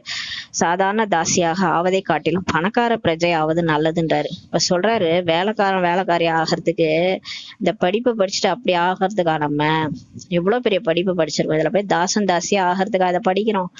அதுக்கு பதிலாக பிரஜையானாலே நல்லதுன்றாரு. பணக்கார பிரஜை ஆகிறதே நல்லது. அதாவது கிருஷ்ணர் பக்கத்துல இருக்க மாட்டோம், ராதே பக்கத்துல இருக்க மாட்டோம். எங்கேயோ ஒரு இடத்துல ஒரு வீடு கட்டி, அரண்மனை கட்டி, தங்க மாளிகையில நம்ம வந்து பிரஜையா இருப்போம். அதாவது இப்ப எப்படி நம்ம இங்க இருக்கிறோம், மோடி அங்க இருக்கிறார் இல்லையா, நம்ம மோடி பக்கத்துல இல்ல, இருந்தாலும் நம்ம ஏதோ ஒரு வீட்டுல இங்க உக்காந்து இருக்கிறோம். அந்த மாதிரி அங்க சொர்க்கத்திலயும் பணக்கார பிரஜையா இருந்துட்டு போறோம். ஞானத்தை கேட்போம், பாபா சொல்றதை கேட்போம். ராஜா ஆகலைன்னா பிரஜையாவது ஆயிட்டு போலாம்ல. டிஸ்சர்வீஸ் பண்ணி தாசன் தாசி ஆகிறதுக்கா? அங்க போய் உள்ளார சென்டர்ல இருந்துட்டு நிறைய பிரச்சனை பண்றது, சேவை செய்யறவங்கள சேவை செய்ய விடாம பண்றது, டிஸ்சர்வீஸ் பண்றது, பாபா சொல்றத தவிர்த்து மற்ற வேலையெல்லாம் செய்யறது, இந்த மாதிரி பண்ணோம்னா நம்ம தாசியா வேலைக்காரனா தான் ஆகும் இல்லையா? அதை தவிர அது மாதிரி ஆகாம பணக்கார பிரஜை ஆகிறது நல்லதுன்றாரு. தாசி என்ற சொல் மோசமானதாகுன்றாரு. அந்த சொல்லே வேணான்றாரு. பிரஜைகளில் பணக்காரராக ஆவது பிறகும் கூட நல்லதுன்றாரு. பிரஜை ஆகுங்க, பிரஜையில கூட பணக்காரரா ஆகுங்க, ஏழை பிரஜை ஆகாதீங்கன்றாரு. பணக்கார பிரஜைனா ஞானத்தை நல்லா படிச்சு நல்லா தாரணை பண்ணுவாங்க. ஏழை பிரஜைனா ஞானத்தை அவ்வளவு கேட்க மாட்டாங்க, கம்மியாதான் ஞானம் சரியா புரிஞ்சிருக்க மாட்டாங்க, அத தாரணையும் பண்ணியிருக்க மாட்டாங்க. நல்லா படிச்சு நல்லா தாரணை பண்ணியிருந்தா பணக்கார பிரஜையில வந்துடலான்றாரு. பாருங்க, இதுல நம்ம என்னவா போறோம்னு ஒண்ணுமே தெரியல. ஆனா இதை யார் எல்லாரும் ஒழுங்கா தாரணை பண்ணி அதை வாழ்க்கையில கொண்டு வந்து ஆத்மாபிமானி ஆகி துக்கம் கொடுக்காம ஆசீர்வாதம் கொடுத்து ஆசீர்வாதம் வாங்கி நீங்க வந்து யாருக்கும் துக்கம் கொடுக்காம கடைசி வரைக்கும் வாழ்ந்துட்டு 5 விகாரத்தையும் வென்று போனீங்கன்னா நீங்க ராஜா ராணி ஆயிடுவீங்க. இதுக்குதான் நம்ம முயற்சி. இது வந்து சாதாரண விஷயமே கிடையாது. ஏன்னா மாயா நம்மளை விட்டுருமா? ராஜா ராணியாகவே விடாது மாயா. அந்த அளவுக்கு டெஸ்ட் பேப்பர் கொண்டு வரும். அதனால நம்ம அதையும் வெல்லணும். பாபாவுடையவர்களாக ஆவதால் மாயா இன்னும் நன்றாகவே உபசாரம் செய்கிறதுன்றாரு. பலம் மிகுந்த போர் வீரனாகி போரிடுகின்றது. இப்ப நீங்க இம்மா நாள் கூட பாபா நம்மள மாயா நம்மள ஒண்ணும் பண்ணாது. இப்ப அது கூட தான் நம்ம 63 ஜென்மமா இருந்தோம். இப்பயும் கொஞ்ச நாள் முன்னாடி அது கூட தான் இருந்தோம். எப்ப பிகே ஆனமோ அப்போலேருந்துதான் இந்த மாயா வந்து செம்ம டெஸ்ட் பேப்பர் கொண்டு வருது, வச்சு விளாசுது போட்டு. ஏன்னா யாரு பலம் மிகுந்தவங்களா இருக்கிறாங்களோ அவங்கள்ட்ட தான் போர் வீரனாகி போரிடுது. நம்ம வீக் பாயிண்ட்ல வச்சு அடிக்கும். என்ன பண்ணும்? நம்ம அதுக்கு மசிய மாட்டோம், நம்ம வந்து பாபா சொல் பேச்ச கேட்கறோம்னா அது என்ன பண்ணும்? நம்மளோட வீக் பாயிண்ட் என்னவோ அதுல வச்சு அடிக்கும். நமக்கு கஷ்டத்தை கொடுக்கும். நம்மள வந்து நம்ம உறவினர்கள் யாரோ நமக்கு பற்று இருக்குன்னு நினைச்சுக்கோங்களேன், உறவினர்கள் யாரோ அவங்க மேல கைய வைக்கும். அப்ப நம்ம அழுவோம். இந்த மாதிரி எல்லாம் மாயா வந்து பற்றுல வச்சு அடிக்கும். காமம் கோபம், காமத்துல வீக்னஸ்னா அதுல விழ வைக்கும். கோபத்துல வீக்கா இருக்கிறாங்கன்னா கோபப்பட வைக்கும். எதுல வீக்கா இருக்கிறோமோ அதுல வச்சு நம்மள வந்து போர் வீரனாகி அது போரிடுகின்றதுன்றாரு. ஆக மொத்தம் என்ன பண்ணிடும்? நீ தேவதையே இல்ல அப்படின்ற மாதிரி கொண்டு வந்து விடும். அது வந்து அப்படி பண்ணும். பாபா வந்து சொல்லுவாரு, இல்ல இல்ல நீதான் தேவதை, நீ சொர்க்கத்துல அந்த மாதிரி இருந்தேன்னு அவரு புகழ்வாரு. இது என்ன பண்ணும்? நம்மள வந்து கீழே தள்ளுறதுலயே பார்க்கும் மாயா. அதான் சொல்றாரு, தேகாபிமானம் வந்துடுது நிறைய பேருக்கு. சிவபாபாவிடம் கூட முகத்தை திருப்பிக் கொள்கின்றனர். அந்த மாதிரி ஒரு தேகாபிமானம் வந்துருது. சென்டருக்கு வரவே பிடிக்கல. சென்டர்ல பாபாவே பிடிக்காம போயிடுது. பாபாட்ட இருந்தே முகத்தை திருப்பிக் கொள்கின்றனர். சிலருக்கு அந்த மாதிரி ஒரு என்ன சொல்றது, ஒரு அஞ்ஞானம் எப்படின்னா, இங்க பாபாட்ட வந்ததான் இப்படி ஆயிடுச்சுன்னு சொல்லுவாங்க. அதாவது எனக்கு அமிர்த வேலை பண்ணா தலைவலிக்குதுன்னுவாங்க. அமிர்த வேலை பண்ணா எனக்கு வந்து வீட்டுல திட்டுறாங்க, எனக்கு ஃபேஸ்லாம் வந்து கருவளையம் வந்துருது, நான் அசிங்கமாயிட்டே போறேன்றாங்க. இதெல்லாம் தேகாபிமானம் தானே. தேகாபிமானத்துல சொல்றாங்க, அமிர்த வேலை பண்ணா அசரீரி நிலை அடைஞ்சோம்னா நமக்கு வந்து உடம்பு ஆரோக்கியமாகும். நீங்க உண்மையிலே யோகா பண்றீங்கன்னா உங்க ஃபேஸ் அழகாயிட்டே வரும். நீங்க யோகா பண்ணல, தூங்கி தூங்கி வழிறீங்க, ஏஞ்சி உட்காந்து தூங்கி தூங்கி வழிஞ்சிட்டு பாபா மேல பழிய போடுறீங்க. இதுல இந்த மாதிரி எல்லாம் வந்து மூட நம்பிக்கையோட பேசுறாங்க. அப்ப பாபாவே வந்து என்ன பண்றாங்க? பாபாட்டியே முகத்தை திருப்பிக் கொள்கின்றனர் சொல்றாரு பாபா. பாபாவை நினைவு செய்வதையே விட்டுடுறாங்க. இந்த மாதிரி எல்லாம் மூட நம்பிக்கையை வச்சுக்கிட்டு பாபாவை நினைக்கிறதே விட்டுறாங்க. எனக்கு பாபா கிட்ட வந்துதான் இவ்வளவு பிரச்சனைன்னு சொல்லுவாங்க சிலர் இந்த மாதிரி எல்லாம் பேசுவாங்க. இதெல்லாம் என்னன்னா மாயா அவங்கள வந்து கெடுக்குது, அதை கூட தெரியல. அதனால பாபாவை நினைக்கிறதே விட்டுடுறாங்க. சாப்பிடுவதற்கு நேரம் உள்ளது, ஆனால் இப்படிப்பட்ட தந்தை உலகத்திற்கு எஜமானர் ஆக்குவார், அவரை நினைவு செய்வதற்கு நேரம் இல்லை. பாபா 2 நாளா திட்டிட்டு இருக்கிறாரு. நல்லா என்ன சொல்றாரு? டைம் இல்லைன்னு சொல்றீங்களே, முரளி கேட்க டைம் இல்ல, யோகா பண்ண டைம் இல்ல, சாப்பிடறதுக்கு மட்டும் டைம் இருக்கான்னு கேக்குறாரு. சாப்பிடறதுக்கு டைம் இருக்கு, ஆனா இப்படிப்பட்ட தந்தை வந்து உலகத்துக்கே நம்மள எஜமானரா ஆக்குறாரு, அவரை நினைக்கிறதுக்கு டைம் இல்லைன்னு எப்படி சொல்லுவீங்க கேக்குறாரு பாபா. நல்ல குழந்தைகள் சிவபாபாவை மறந்து தேகாபிமானத்தில் வந்துடுறாங்க. நல்ல குழந்தைகள் பாபாவை பார்த்திருக்கிறாரு, அப்படியே மனசுல ஹார்ட்ல வச்சிருக்கிறாரு. அவங்க கூட தேகாபிமானத்துல வந்துடுறாங்க சில டைம்ல. ஆனால் அப்படிப்பட்ட தந்தை உயிர் மூச்சை தருகிறார். பாருங்க, நம்ம என்னதான் அவரை நினைக்கல, அவரை இது பண்றோம், அவரை நினைக்க மாட்டோம், அவரை கஷ்டப்படுத்துறோம் அப்படின்னாலும், அவரை நிந்தனை செய்யறோம், சர்வ வியாபின்லாம் சொன்னது நம்ம தான். இருந்தாலும் அவர் தான் வந்து உயிர் மூச்சையே நமக்கு கொடுக்குறாரு. மூச்சை அதாவது மூச்சையே விடுற அளவுக்கு கடந்தோம் இல்லையா ஒரு காலத்துல. நம்மள அவர் தானே கை தூக்குனாரு வந்து. அவரை நினைவு செய்து கடிதமோ எழுததான் வேண்டும். இப்ப நீங்க அவரை நினைக்கணும், லெட்டர் எழுதிதான் ஆகணும்ன்றாரு. அது என்ன லெட்டர் ஒரு நாள் எழுதுறீங்க, மறுநாள் எழுதாம விட்டுறீங்க? என்னதான் நினைச்சு நிக்கிறீங்கன்னு தெரியல. என்ன நினைக்க மாட்டீங்களா? என்கிட்ட பேச மாட்டீங்களா? ஊர் உலகத்துல எல்லாம் பேசிட்டு இருக்கிறீங்க. நான் தானே உங்களை உயர்த்துறேன், என்ன நினைக்க மாட்டீங்களான்னு கேக்குறாரு. ஆனால் இங்கே உள்ள விஷயத்தை கேட்கவே வேண்டான்றாரு. மதுபண்ணா சென்ட்ராய் எதை சொல்றாருன்னு தெரியல. இங்கே உள்ள விஷயத்தை கேட்கவே வேண்டான்றாரு. மாயா முற்றிலும் மூக்கை பிடித்து கொண்டு போய்விடுகிறது. அந்த மாதிரி குழந்தைகளை ஆக்குது, அது மூக்கை பிடிச்சிருதுன்றாரு. மாயா பண்ணுது. ஒவ்வொரு அடியிலும் ஸ்ரீமத் படி நடந்தால் ஒவ்வொரு அடியிலும் பல மடங்கு வருமானம் இருக்குன்றாரு. இப்ப நீங்க அடியும் எடுத்து வைக்கிறீங்க இல்லையா, ஸ்ரீமத் படி எடுத்து வச்சீங்கன்னா கிருஷ்ணர் மாதிரி போயிருவீங்க. கிருஷ்ணர் காலடி எடுத்து வைக்கிறாருல, அந்த மாதிரி அடி எடுத்து வச்சுதானே கிருஷ்ணர் ஆனாரு. அதனாலதான் நம்ம பக்தியில இன்னும் கால் எல்லாம் போடுறோம். பிரம்மா பாபா காலடி தான் அது. கிருஷ்ணர் அவரு தான். திருப்பதியில இருக்கிறது கூட பிரம்மா பாபா தான். அவரோட கோயில் தான் அது. அவரு அவ்யக்தமான பிறகுதான் அந்த திருப்பதி கோயில் அவ்வளோ பிரத்யட்சம் ஆயிடுச்சு. அவ்வளோ நல்லா மாறினதுக்கு அப்புறம் தான், 1969க்கு அப்புறம் தான். அது பிரம்மா பாபா தான். அவரோட அடி மேல அடி எடுத்துதான் இப்ப நம்மளும் ஃபாலோ பண்ணிட்டு இருக்கிறோம். ஒவ்வொரு அடியும் ஸ்ரீமத் படி எடுத்து வச்சீங்கன்னா ஒவ்வொரு அடியிலும் பல மடங்கு வருமானம் உள்ளது. நீங்கள் அளவற்ற செல்வந்தரா இப்ப ஆகுறீங்க. அது தெரியலையா உங்களுக்கு? பாபா கேக்குறாரு. இந்த ஒரு அடி இப்ப படிக்கிறீங்கல்ல, இந்த ஒவ்வொரு அடியும், அதாவது ஒவ்வொரு லைனுமே கோடிக்கணக்கான லட்சக்கணக்கான வருமானம்ன்றாரு பாபா. அப்ப நம்ம எப்படி ஆயிட்டு இருக்கிறோம்? ஒன்னு ஞான ரத்தனம்ன்றாரு. புத்தியில ஸ்டோர் பண்ணீங்கன்னா அப்படியே எடுத்துட்டு போறீங்க. நீங்கள் அளவற்ற செல்வந்தர் இப்ப ஆகுறீங்கன்றாரு. அங்கே பணத்தை எண்ணுவதே இல்லை. சொர்க்கத்துல பணம் எல்லாம் எண்ண மாட்டாங்க, கொட்டி கிடக்கும்ன்றாரு. இங்க பாருங்க, 1 ரூபாய்க்கு 2 ரூபாய்க்கு நம்ம போய் எங்கேயாவது தொங்கிட்டு இருப்போம்.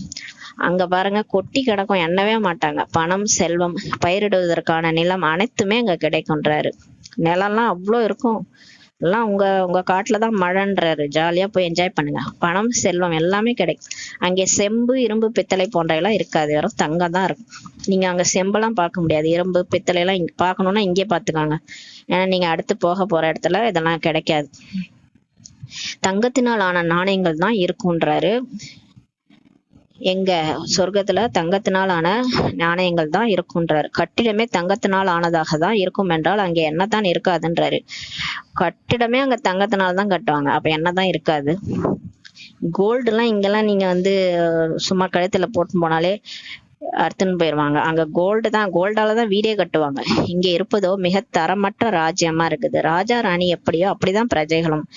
இப்ப ராஜா ராணி எப்படி இருக்காங்க, அப்படிதான் பிரஜைகளும் இருக்காங்க. அதே மாதிரி சத்தியுகத்துல ராஜா ராணி எப்படி இருப்பாங்களோ அப்படியேதான் பிரஜைகள் அனைவரும் மிக உயர்ந்தவர்களாக அங்க இருப்பாங்க. லட்சுமி நாராயணன் மாதிரிதான் அவங்களுடைய பிரஜைகளும் இருப்பாங்க, அவங்களும் உயர்ந்தவர்களா இருப்பாங்க. ஆனால் மனிதர்களின் புத்தியில் இது பதிவதே இல்லை. இப்ப தம பிரதானமாக உள்ளனர். பாபா வந்து புரிய வைக்கிறார். நீங்களும் அப்படித்தான் இருந்தீர்கள். பாபா சொல்றாரு, இருந்ததே நீங்க தான்ன்றாரு. சொர்க்கத்துல நீங்க அப்படிதான் இருந்தீங்க. இவரும் பிரம்மா பாபா கூட அப்படிதான் இருந்தார். எப்படி? சதோ பிரதானமா இருந்தாரு. ராஜா ராணியா உயர்ந்தவர்களா நம்ம இருந்தோம். இப்போது நான் வந்து தேவதா ஆக்குகிறேன். அப்படியும் ஆவதில்லை. தங்களுக்குள் சண்டை சச்சரவு செய்து கொண்டுள்ளனர். தேவதையாக்க வந்தா இவங்க வந்து அசுரன் மாதிரி ஆயிட்டு இருக்கிறாங்க. இது ஆக மாட்டாங்க, சண்டை சச்சரவு பண்ணிட்டு இருக்காங்க. இங்க வந்து நான் மிக நன்றாக உள்ளேன், அப்படி இருக்கிறேன் அப்படின்னு சொல்றாங்க. நாம் நரகத்தில் உள்ளோம், பயங்கர நரகத்தில் விழுந்திருக்கிறோம் என்பதை புரிந்து கொள்ளவே இல்லைன்றாரு. பிகே ஆயிட்டு அவங்களே நினைச்சுக்கிறாங்க ஜாலியா இருக்கிறதான்ட்டு. பாபா சொல்றாரு, இங்க இருக்கிறதெல்லாம் ஜாலி கிடையாது. இப்ப நம்ம நரகத்துல இருக்கிறோம், பயங்கர நரகத்துல விழுந்திருக்கிறோம்ன்றத புரிஞ்சுக்க மாட்டாங்க. இதையும் குழந்தைகள் நீங்கள் அறிவீர்கள் சொல்றாரு. நமக்கு தெரியும், நம்பர்வார் புருஷார்த்தத்தின் அனுசாரம் நம்ம தெரிஞ்சிருக்கிறோம். மனிதர்கள் முற்றிலும் நரகத்தில் விழுந்துள்ளனர். தெரியல பாருங்களேன். அவர் வந்து அந்த ஒரு படம் இருக்கும், வாராய் நீ வாராயின்னு கூட்டின்னு போய் மேல இருந்து தள்ளி விட்டுருவாங்க. அப்படிதான் மாயா.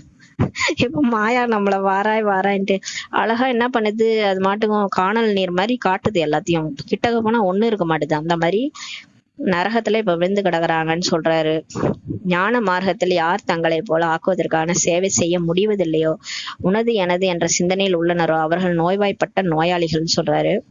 இப்ப பிகே ஆயிட்டு மத்தவங்கள நம்மள மாதிரி ஆக்கணும். நம்ம புத்தி எல்லாத்தையும் விடுவிச்சுட்டு நம்ம பாபா ஞானத்தை கேட்டு மத்தவங்க புரிய வச்சு நம்மள மாதிரி ஆக்குற சேவை செய்யணும். தேவதையா எல்லாரும் மாறணும். அந்த மாதிரி செய்யாம உனது எனது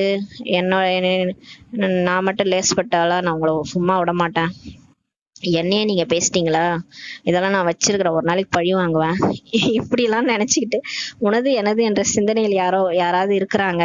அதாவது இந்த மாதிரி உன் சென்டர் என் சென்டர் இந்த மாதிரி எல்லாம் கூட ஓடுது. அந்த மாதிரி எல்லாம் இருக்கிறாங்கன்னா அவங்க நோய்வாய்ப்பட்ட நோயாளிகள்ன்றாரு. பாபாவை தவிர வேற யாரையாவது நினைவு செய்தால் கலப்பட நினைவு ஆகிறது இல்லையான்றாரு. ஒண்ணும் இல்ல, காலையில எழுந்திருக்கணும், அமிர்த வேலையில பாபாவை நினைவு வராரு, செக் பண்ணி பாருங்க. யாரையாவது நினைக்கிறோம்னா அது கலப்பட நினைவு. அதாவது பாபாவையும் நினைச்சுக்கிறோம், இங்க இருக்கிறவங்களையும் நினைச்சுக்கிறோம். யாரை ஏமாத்துறது இது ஊரை ஏமாத்துறதா பாபாவை ஏமாத்துறதா? பாபா சொல்றாரு கலப்பட நினைவு ஆகிறது இல்லையா. பாபா சொல்கிறார் வேறு யாருடைய வழிமுறையும் இப்ப கேட்காதீங்கன்றாரு, நான் சொல்வதை மட்டுமே கேளுங்கள் சொல்றாரு. சிவன் வந்துட்டார் இல்லையா, சத்தியமானவர் சிவன். அவர் சொல்றதுதான் உண்மையா இருக்கும் இல்லையா. அவரை நம்பினார் கைவிடப்படார், நற்றுணையாவது நமச்சிவாயவே, கடைசி வரைக்கும் நம்மளை பாத்துக்குவாரு. வேற யாரு இந்த மாயாவை யார் மூலமா ஏதாவது சொல்லும், அதெல்லாம் கேட்காதீங்க, நான் சொல்வதை மட்டுமே கேளுங்கள், என்னை நினைவு செய்யுங்கள்ன்றாரு. அவர் நினைச்சாலே அவரு டச் பண்ணுவாரு, இதை செய் குழந்தை, இவங்கள நம்பாத, இவங்க பின்னாடி போகாத, ஏமாத்திருவாங்க, எல்லாம் பாபா டச் பண்ணுவாரு. அதனால ஜாக்கிரதையா இருங்க. தேவதைகளை நினைவு செய்தாலும் கூட அது மேலானது தான்றாரு. லட்சுமி நாராயணர் கூட நினைங்க, அவங்க படத்தை பாருங்க, அந்த மாதிரி ஆக போறேன். மனிதர்களை நினைவு செய்வதால் எந்த பயனுமே கிடையாதுன்றாரு. இங்க பாபா சொல்கிறார், நீங்கள் தலை தாழ்த்தியும் கூட ஏன் வணங்க வேண்டும்ன்றாரு. நான் உங்களை தேவதை மாதிரி ஆக்கிட்டு இருக்கிறேன், நீங்க ஏன் தலை வணங்குறீங்கன்னு கேக்குறாரு. நீங்கள் இந்த பாபாவிடம் வரும்போதும் கூட சிவபாபாவை நினைவு செய்து கொண்டு வாருங்கள். பிரம்மா பாபாட்ட வந்தா கூட நீங்க சிவபாபாவை நினைங்க. சிவபாபாவை நினைவு செய்வதில்லை என்றால் பாவம் செய்கிறீர்கள் என்று பொருளாகும். நம்ம சிவபாபாவை நினைக்காம வேற தேகதாரியோ இல்ல சென்டர்ல இருக்கிற சிஸ்டரு பிரதரு இல்ல யாராவது நல்லா பாடம் எடுக்கிறாங்க அவங்கள நினைக்கிறோம். அப்புறம் பிரம்மா பாபாவை நினைக்கிறோம், அம்மாவை நினைக்கிறோம், யாரையுமே நினைக்க கூடாது. எந்த தேகதாரையும் நினைச்சீங்கன்னா எந்த பயனும் கிடையாதுன்ட்டாரு. அவரை சிவபாபாவை நினைக்காம வேற யாராவது நினைச்சோன்னா பாவம் செய்றீங்கன்ற பொருளாகின்றார். பாபா சொல்கிறார், முதலிலோ பவித்திரமாவதற்கான உறுதிமொழி எடுத்துக்கொள்ளுங்கன்றார். ஃபர்ஸ்ட் தூய்மை ஆகுங்க. நேற்று சொன்னார்ல, தூய்மை ஆயிட்டு இருக்கும் போதுதான் இந்த படிப்பு படிக்க முடியும். சிவபாபாவை நினைவு செய்யுங்கள். மிகுந்த பத்தியம் இருக்குதுன்றாரு. பத்தியம் இருந்தாதான் இங்க இந்த நாட்டு மருந்து எல்லாம் பத்தியம் கொடுப்பாங்க பாருங்களேன், அந்த மாதிரி பத்தியம் இருந்தாதான் அந்த ஞானம் உள்ள இறங்குன்றாரு.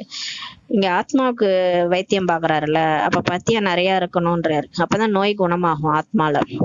நாட்டு மருந்து வைத்தியத்துக்கே பத்தியம் வைக்கிறாங்க, அப்பதான் உடம்பு சரியாகும்ட்டு. இங்க பாபா ஆத்மாவுக்கே வைத்தியம் பாக்குறாரு. பத்தியம் இல்லாம எப்படி வைத்தியம் பாக்குறது?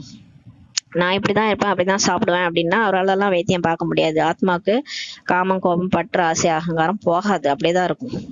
யாரை ஏமாத்துறது? பாபாவை ஏமாத்துறதா? இப்படி எல்லாம் ஏமாத்துனீங்கன்னா நீங்க தான் ஏமாந்து போவீங்கன்றாரு. மிக அபூர்வமாக யாரோ சிலர் புரிஞ்சுக்கிறாங்க. கொஞ்சம் பேர் தான் புரிஞ்சுக்கிறாங்க பாபா சொல்றதெல்லாம் ரைட்டு தான், இதெல்லாம் நம்ம சாப்பிடக்கூடாது, இப்படிதான் இருக்கணும். அந்த அளவு புத்தி இல்லைன்றாரு. பாபாவிடம் எப்படி நடந்து கொள்ள வேண்டும்னே தெரியல, இதெல்லாம் மிகுந்த முயற்சி மேற்கொள்ள வேண்டும்ன்றாரு. 2 நாளா முரளில் நல்லா வச்சு விளாசுறாரு. பாபா சொல்றாரு, மாலையின் மணியாக இப்ப ஆக வேண்டும். இப்ப நீங்க 108 மாலையில வரணுமா, ஆசையா இருக்கா? அது ஒன்றும் சாதாரண விஷயம் கிடையாதுன்றாரு. நீங்க நினைக்கிற மாதிரி அதெல்லாம் ரொம்ப ஈஸி கிடையாது. முக்கியமானது பாபாவை நினைவு செய்வதாகன்றாரு. நீங்கள் பாபாவை நினைவு செய்ய முடியாதா? என்ன இப்படிலாம் கேக்குறாரு. நீங்க பாபா நினைக்கிறீங்களா இல்லையா, நினைக்க செய்ய முடியாதா அப்படின்னு கேக்குறாரு. பாபாவின் சேவை, பாபாவின் நினைவு எவ்வளவு இருக்க வேண்டும்? பாபா தினந்தோறும் சொல்றாரு, அன்றாட கணக்கை சார்ட்டை இப்ப எழுதுங்க. எத்தனை தடவை சொல்றது, லெட்டர் எழுதுங்க, சார்ட் எழுதுங்கன்ட்டு. இப்ப சார்ட் எழுதுங்கன்றாரு. எந்த குழந்தைகளுக்கு தங்களின் நன்மை செய்வதற்கான சிந்தனை இருக்குதோ அவர்கள் ஒவ்வொரு விதத்திலும் முழுமையான பத்தியத்தை கடைபிடிப்பார்கள்ன்றாரு. யாருக்கு 108ல வரணும், யாருக்கு இந்த ஆத்மாபிமானி ஆகி இந்த உலகத்துல தப்பிச்சு போனோம், கடைசியா பாபா காட்சி காட்டணும், பாபா பிரத்யட்சம் பண்றோம்ன்ற எண்ணம்லாம் இருக்குதோ அவங்க கண்டிப்பா ஸ்ரீமத் படி நடப்பாங்க, பத்தியத்தை கடைபிடிப்பாங்கன்றாரு. அவர்களின் உணவு பானம் மிகவும் சாத்வீகமாக இருக்குன்றாரு. உணவு நம்ம சாப்பிட்ற அன்னமே எண்ணம்னு சொல்லி சொல்றாங்க. இந்தியில கூட இருக்கு, ஜெய்சே அன்னு வைசே மண்ணுன்ட்டு. அதாவது என்ன உணவு நம்ம சாப்பிட்றோமோ, எந்த வைப்ரேஷன்ல சாப்பிட்றோமோ அதுதான் நம்மளுடைய மனசுன்னு சொல்றாங்க. அதனால நம்ம உணவு எப்படி உட்கொண்டோமோ அதுதான் நம்மளுடைய மனசுல போய் பதியுது. அதாவது அந்த எப்படி சமைக்கிறாங்களோ அந்த வைப்ரேஷன் தான் நமக்கு மனசை போய் பாதிக்குது. ஒரு கவலையா அழுதுகிட்டே சமைக்கிறாங்கன்னு நினைச்சுக்கோங்களேன். அந்த சாப்பாடு நம்ம சாப்பிட்றோம்னா நம்ம அதை சாப்பிட்டதுல இருந்தே ஒரு மாதிரி கவலையா இருக்கும், ஒரு மாதிரி அழுக வர மாதிரி இருக்கும். ஏன்னே தெரியாது, அவ்வளவு நேரம் நம்ம சிரிச்சிட்டு ஜாலியா தான் இருந்திருப்போம். எப்ப அந்த சாப்பாடை சாப்பிட்டோமோ அப்போல இருந்து அந்த மாதிரி தோணும். அப்ப யோசிச்சு பாருங்க, ஒருத்தவங்க கொலை பண்றலாம்னு நினைச்சுன்னு சமைக்கிறாங்க வெளியில ஹோட்டல்ல, இவனை விட்ட மாட்டேன், இவனை கொலை பண்ணிடுவேன்னு. அந்த ஹோட்டல்ல போய் நம்ம அந்த சாப்பாடை வாங்கி சாப்பிட்றோம்னா நமக்கும் அதே உணர்வு தான் வரும். நம்மளும் அந்த சாப்பிட்ட பிறகு அப்படிதான் ஒரு சன்னியாசியோட கதை இருக்கு. அவர் ஒரு வீட்டுல போயிட்டு சாப்பிட போனாராம். சாப்பிட்டு அவருக்கு நைட்டு அங்கேயே படுத்து தூங்கினாராம் சாப்பிட்டு. அப்ப அவருக்கு அந்த வீட்டுல இருக்கிறவரை கொலை பண்ணணும்னு தோணுச்சான். என்னடா இது, நம்ம சாத்வீகமா தானே இருப்போம், என்ன இப்படி திடீர்னு நமக்கு சாது மாதிரி நம்ம இருப்போம், நமக்கு இப்படின்லாம் தோணுதுன்னு பார்த்தா அந்த வீட்டு அம்மா ரொம்ப கோபமா இருந்துச்சான். அன்னைக்கு சமைக்கும் போது சாப்பாடு பரிமாறும் போதே கோபமா இருந்துச்சான். அந்த அம்மாவுக்கு அந்த மாதிரி எண்ணங்கள் இருந்துச்சு போல இருக்கு. அதுல இருந்து அவர் சாப்பிட்றத விட்டுட்டாராம். இந்த மாதிரி அந்த சாப்பாட்டுல நம்ம ரொம்ப சாத்வீகமா இருக்கணும்ன்றாரு பாபா. குழந்தைகளின் நன்மைக்காக எவ்வளவு சொல்லி இப்ப புரிய வைக்கிறார். எல்லாமே நம்ம நல்லதுக்கு தான் சொல்றாரு. அனைத்து விதமான பத்தியமும் வெறுக்க வேண்டும், சோதித்து இப்ப பார்க்க வேண்டும். நம்முடைய உணவு பானமோ அது போல் இல்லையே. நம்ம சாப்பிட்ற சாப்பாடு அந்த மாதிரி இல்லதானே, பேராசைக்காரனாக நம்ம இல்லதானே. எதுவரை கர்மாதீத அவஸ்தா ஏற்படவில்லையோ அதுவரை மாயா தலைக்கீழான காரியங்களை செய்ய வைத்துக் கொண்டேதான் இருக்கும்ன்றார். கர்ம கணக்கெல்லாம் என்னைக்கு முடியுதோ அன்னைக்குதான் நம்ம ஒழுங்கா இருப்போம். அது வரைக்கும் யார்கிட்டயா பிரச்சனை பண்ணிட்டு தான் இருப்போம். ஏன்னா அந்த மாயா நம்மள தலைக்கீழான காரியங்களை செய்ய வச்சிரும்ன்றாரு. ஜாக்கிரதையா இருங்கன்றாரு. ஏற்கனவே 63 ஜென்ம பாவசுமே தலைமையில இருக்கு. ஏற்கனவே தலைமையில மூட்டை, இதுல வேற இன்னும் கொஞ்சம் மூட்டையா ஏத்தி வச்சுக்கிறீங்களா அப்படின்னு கேக்குறாரு. உங்களை தலைக்கீழான காரியம் அதை செய்ய வைக்கும், நீங்களும் செஞ்சுட்டே இருப்பீங்களா? உங்களை சண்டை போட வைக்கும், உங்களை கத்த வைக்கும், எல்லாமே மாயா பண்ணும். அது பண்ணி விட்டுட்டு அது வேடிக்கை பார்க்கும். நீங்க என்ன பண்ணணும்னா உங்க தலை மேல இன்னும் கொஞ்சம் பாவத்தை ஏத்தி விட்டுரும். நீங்க அமைதியா இருக்கணும். அதுக்குதான் பாபா நினைங்கன்றாரு. வாயில கூழாங்கல்ல போட்டுக்கோங்கன்றாரு. இப்ப கர்மாதீத நேரம் எடுக்கிறதுக்கு நேரம் பிடிக்குதுன்றாரு. கர்மாதீத அவஸ்தா அடையறதுக்கு நேரம் பிடிக்குது, அதில் நேரம் பிடிக்கின்றது. இப்போதோ விநாசம் முன்னால் நின்று கொண்டுள்ளது என்று பிறகு தெரிய வரும். இப்ப போக போக தெரிய வந்துடும் நமக்கே, விநாசம் வரப்போகுது, நெருப்பு பரவி விட்டுள்ளது, எப்படி வெடிகுண்டுகள் விழுகின்றன என்று நீங்கள் பார்ப்பீர்கள். போக பாப்பீங்க வெடிகுண்டு எப்படி போய் விழுது. கடல்ல இருந்து போட்டுறாங்க, அடுத்த நாட்டுல போய் விழுது. அதெல்லாம் ட்ரையல் பாக்குறாங்க, நீங்க பாப்பீங்கன்றாரு. பாரதத்திலோ ரத்த ஆறு ஓட போகின்றன்றாரு. இப்ப இந்தியால எப்படி சுற்றிலும் குண்டு போடுவாங்க, ஆனா இந்தியால எப்படி பிரச்சனை வரும்னா இந்தியால ரத்த ஆறு ஓடும்ன்றாரு. அதான் இந்த இந்து முஸ்லிம் கலவரம் தான். அது புரிஞ்சிக்கல, எல்லாரும் சகோதரர்கள் தான் தெரிஞ்சுக்காம இந்த மாதிரி ஹிந்துனா சுடுங்கன்னுறாங்க, முஸ்லீம்னா இந்த மாதிரி பிரச்சனைகள் வருது பாருங்க. இதெல்லாம் ரத்த ஆறு ஓட போகின்றன சொல்றாரு. பாபா சொல்றது எல்லாமே நடக்குது. அங்கே வெளிநாடுகளில் வெடிகுண்டுகளால் ஒருவர் மற்றவரை அழித்து விடுவார்கள் சொல்றாரு. பாபா சொல்றாரு அங்கே வெளிநாடுகளில் வெடிகுண்டுகளால் ஒருவர் மற்றவரை அழித்து விடுவார்கள் சொல்றாரு. அங்க குண்டு போட்டு ஒருத்தவங்க மத்தவங்க எல்லாரும் அழிச்சுக்குவாங்க. இயற்கை சேதங்கள் நடைபெறும்ன்றாரு. கஷ்டங்கள் அனைத்திலும் அதிகமாக பாரதத்தின் மீதுதான் உள்ளதுன்றாரு. இப்ப இயற்கை சேதங்களும் வரும்ன்றாரு. கஷ்டங்கள் எல்லாமே இந்தியாவை பொறுத்துதான் இருக்கு. எல்லாம் இந்தியால இருந்து தான் ஆரம்பிக்குது பிரச்சனையே, இந்தியா மேலதான் இருக்கு, பாரதத்தின் மீதுதான் உள்ளதுன்றாரு. தன் மீது அதிகமான கவனம் இப்ப வைக்க வேண்டும்ன்றாரு. இப்ப நீங்க நம்ம அந்த பக்கம் ஒண்ணு நடக்க போகுது, ஆனா இங்க நம்ம நம்மளுடைய முன்னேற்றம் இருக்கணும். அதனால சொல்றாரு இப்ப நீங்க உங்க மேல கவனம் வைங்க. நாம் என்ன சேவை செய்கிறோம், எத்தனை பேரை தனக்கு சமமாக நரன்ல இருந்து நாராயணாக ஆக்குகிறோம். நம்மளுடைய முன்னேற்றம் ஏற்பட அந்த பக்கம் அப்படிலாம் நடக்கும், அதை நம்ம பார்க்க கூடாது. இங்க நம்மளுடைய முன்னேற்றம் ஒரு பக்கம் ஏறிட்டே இருக்கும். இப்ப நம்மளை செக் பண்ணணும், நம்ம எவ்வளவு சேவை செய்யறோம், நம்ம எத்தனை பேரை மாத்துறோம். யாராவது பக்தியில் அதிகம் சிக்கி கொண்டுள்ளனர் என்றால் புரிந்து கொள்கின்றனர் இந்த பெண் குழந்தைகள் என்ன கற்றுக் கொடுப்பார்கள்ட்டு. இவர்களுக்கு படிப்பு சொல்லி தருபவர் தந்தை பகவான் என்பதை புரிந்து கொள்வதே இல்லை. இப்ப யாராவது இன்னுமே பக்தி பண்ணிட்டு இருக்கிறாங்க, பக்தியில போய் மாட்டிட்டு இருக்காங்க, ஆனா பிகேவா வந்துட்டு இருக்கிறாங்கன்னா பாபா புரிஞ்சுக்கு வரான், இவங்க போய் என்ன சொல்லி கொடுப்பாங்க. ஏன்னா இவங்களுக்கே சொல்லி கொடுக்குறவரு பகவான்ட்டு புரியல, கடவுளே இங்க பேசிருக்கிறான்னு புரியல, ஆனா இன்னும் பக்தி பண்ணிட்டு இருக்கிறாங்கன்னா அவங்களுக்கு ஞானமே புரியலன்றாரு. கொஞ்சம் படித்து விட்டால் அல்லது பணம் உள்ளது என்றால் சண்டை போட தொடங்கி விடுகின்றனர் சொல்றாரு. கௌரவத்தையே இழந்து விடுகின்றனர். சத்குருக்கு நிந்தனை செய்பவர்கள் நல்ல பதவி பெற மாட்டார்கள் சொல்றாரு. பாபாவுக்கு நிந்தனை செய்யறாங்கன்னா அவங்க அங்க நல்ல பதவி அடைய மாட்டாங்க, வேலைக்காரர் ஆயிடுவாங்க. பிறகு ஒன்றுக்கும் உதவாத பதவியை தான் பெறுவார்கள் சொல்றாரு.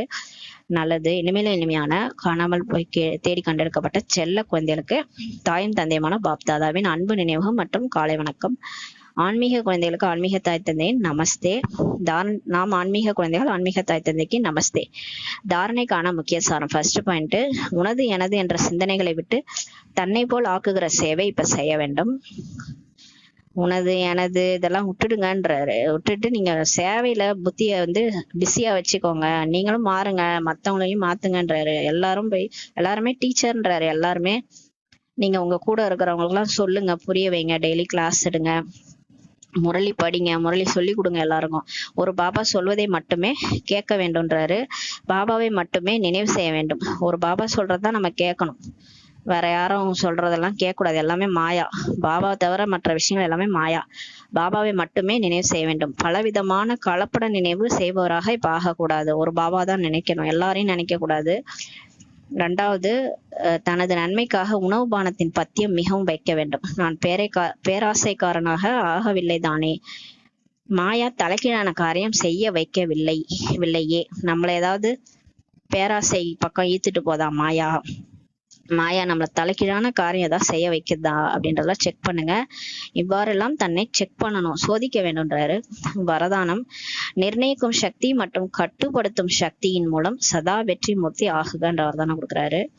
இப்ப நிர்ணயிக்கும்னா நம்ம தீர்மானிக்கிறது. அதாவது வாழ்க்கையில முக்கியமான சக்தி நிர்ணயிக்கும் சக்தி. நம்ம எடுக்கிற ஒரு முடிவு எடுக்கிற சக்தி. அது நம்ம எடுக்கிற முடிவு எல்லாரையுமே பாதிக்கும். நம்மளை மட்டும் பாதிக்காது, சுத்தி இருக்கிறவங்க எல்லாரையும் பாதிக்கும்.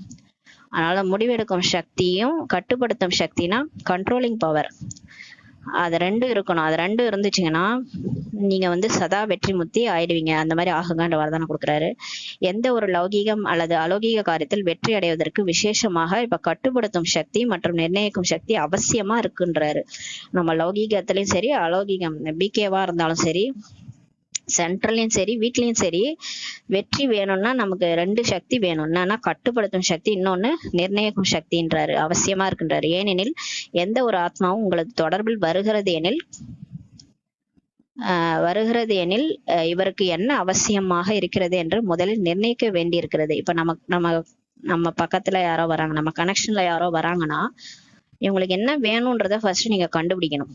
நாடி பார்த்து கண்டறிந்து அவரது விருப்பத்தின்படி அவரை திருப்தி செய்வது மற்றும் தனது கட்டுப்படுத்தும் சக்தியின் மூலம் மற்றவர்கள் மீது தனது ஆடாத மனநிலையின் பிரபாவம் ஏற்படுத்துவது. இப்ப நம்ம வராங்க, அது எல்லாரும் ஒரே மாதிரியே வரமாட்டாங்க. அவங்களுக்கு என்ன வேணும்ன்றத ஃபர்ஸ்ட் நீங்க கண்டுபிடிக்கணும். கண்டுபிடிச்சு அவங்களை திருப்தி அடைய செய்யணும். இப்ப எல்லாரும் ஞானம் கேட்க மாட்டாங்க, எல்லாருக்கும் ஒரே மாதிரி எல்லாத்தையும் புரிஞ்சிக்க மாட்டாங்க. அவங்க ஏதாவது ஒரு அன்பு எதிர்பார்ப்பாங்க. ஒரு சிலர் அன்பு மட்டும் எதிர்பார்ப்பாங்க, அவங்களுக்கு அன்பு கொடுத்தா போதும்.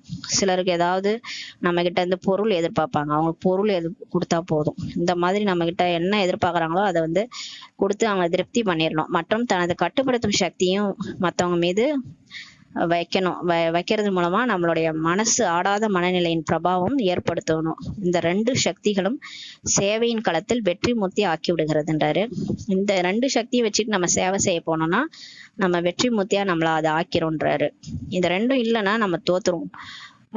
அதாவது யார் எப்படின்னு தெரிஞ்சுக்காம அவங்கள்ட்ட பழகிறது, அவங்கள்ட்ட கண்ணாமண்ணான்னு எப்பயும் போல பேசுறது, நம்மளுடைய வீக்னஸ் எல்லாம் அவங்களுக்கு தெரியப்படுத்துறது, இந்த மாதிரி எல்லாம் பண்ணிட்டோம்னா அவங்களாலே நமக்கு ஆப்பு வந்துடும்.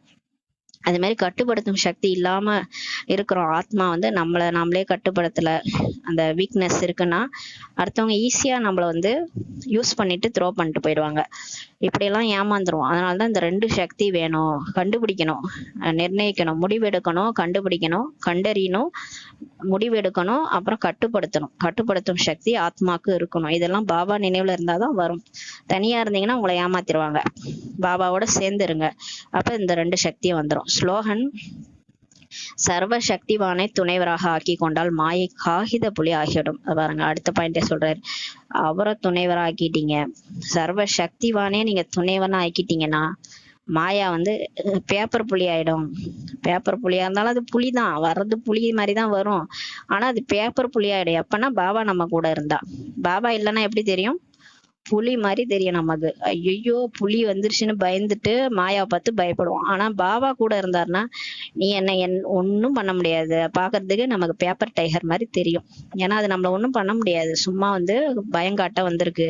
ஏன்னா என் கூட இருக்கிறவர் சர்வ சக்திவான் இல்லையா? அதனால சொல்றாரு, அவ்யக்த இஷாரே இணைந்த ரூப நினைவின் மூலம் சதா வெற்றியாளர் ஆகுங்கள். சேவையின் களத்தில் தன் மீது மற்றும் சேவையில் வரக்கூடிய விதவிதமான தடைகள், அதற்கான காரணமும் இதுதான். என்னன்னா, தன்னை வெறும் சேவாதாரி என்றுதான் நீங்க புரிஞ்சுக்கிறீங்க. ஆனால் நான் ஈஸ்வரிய சேவாதாரி.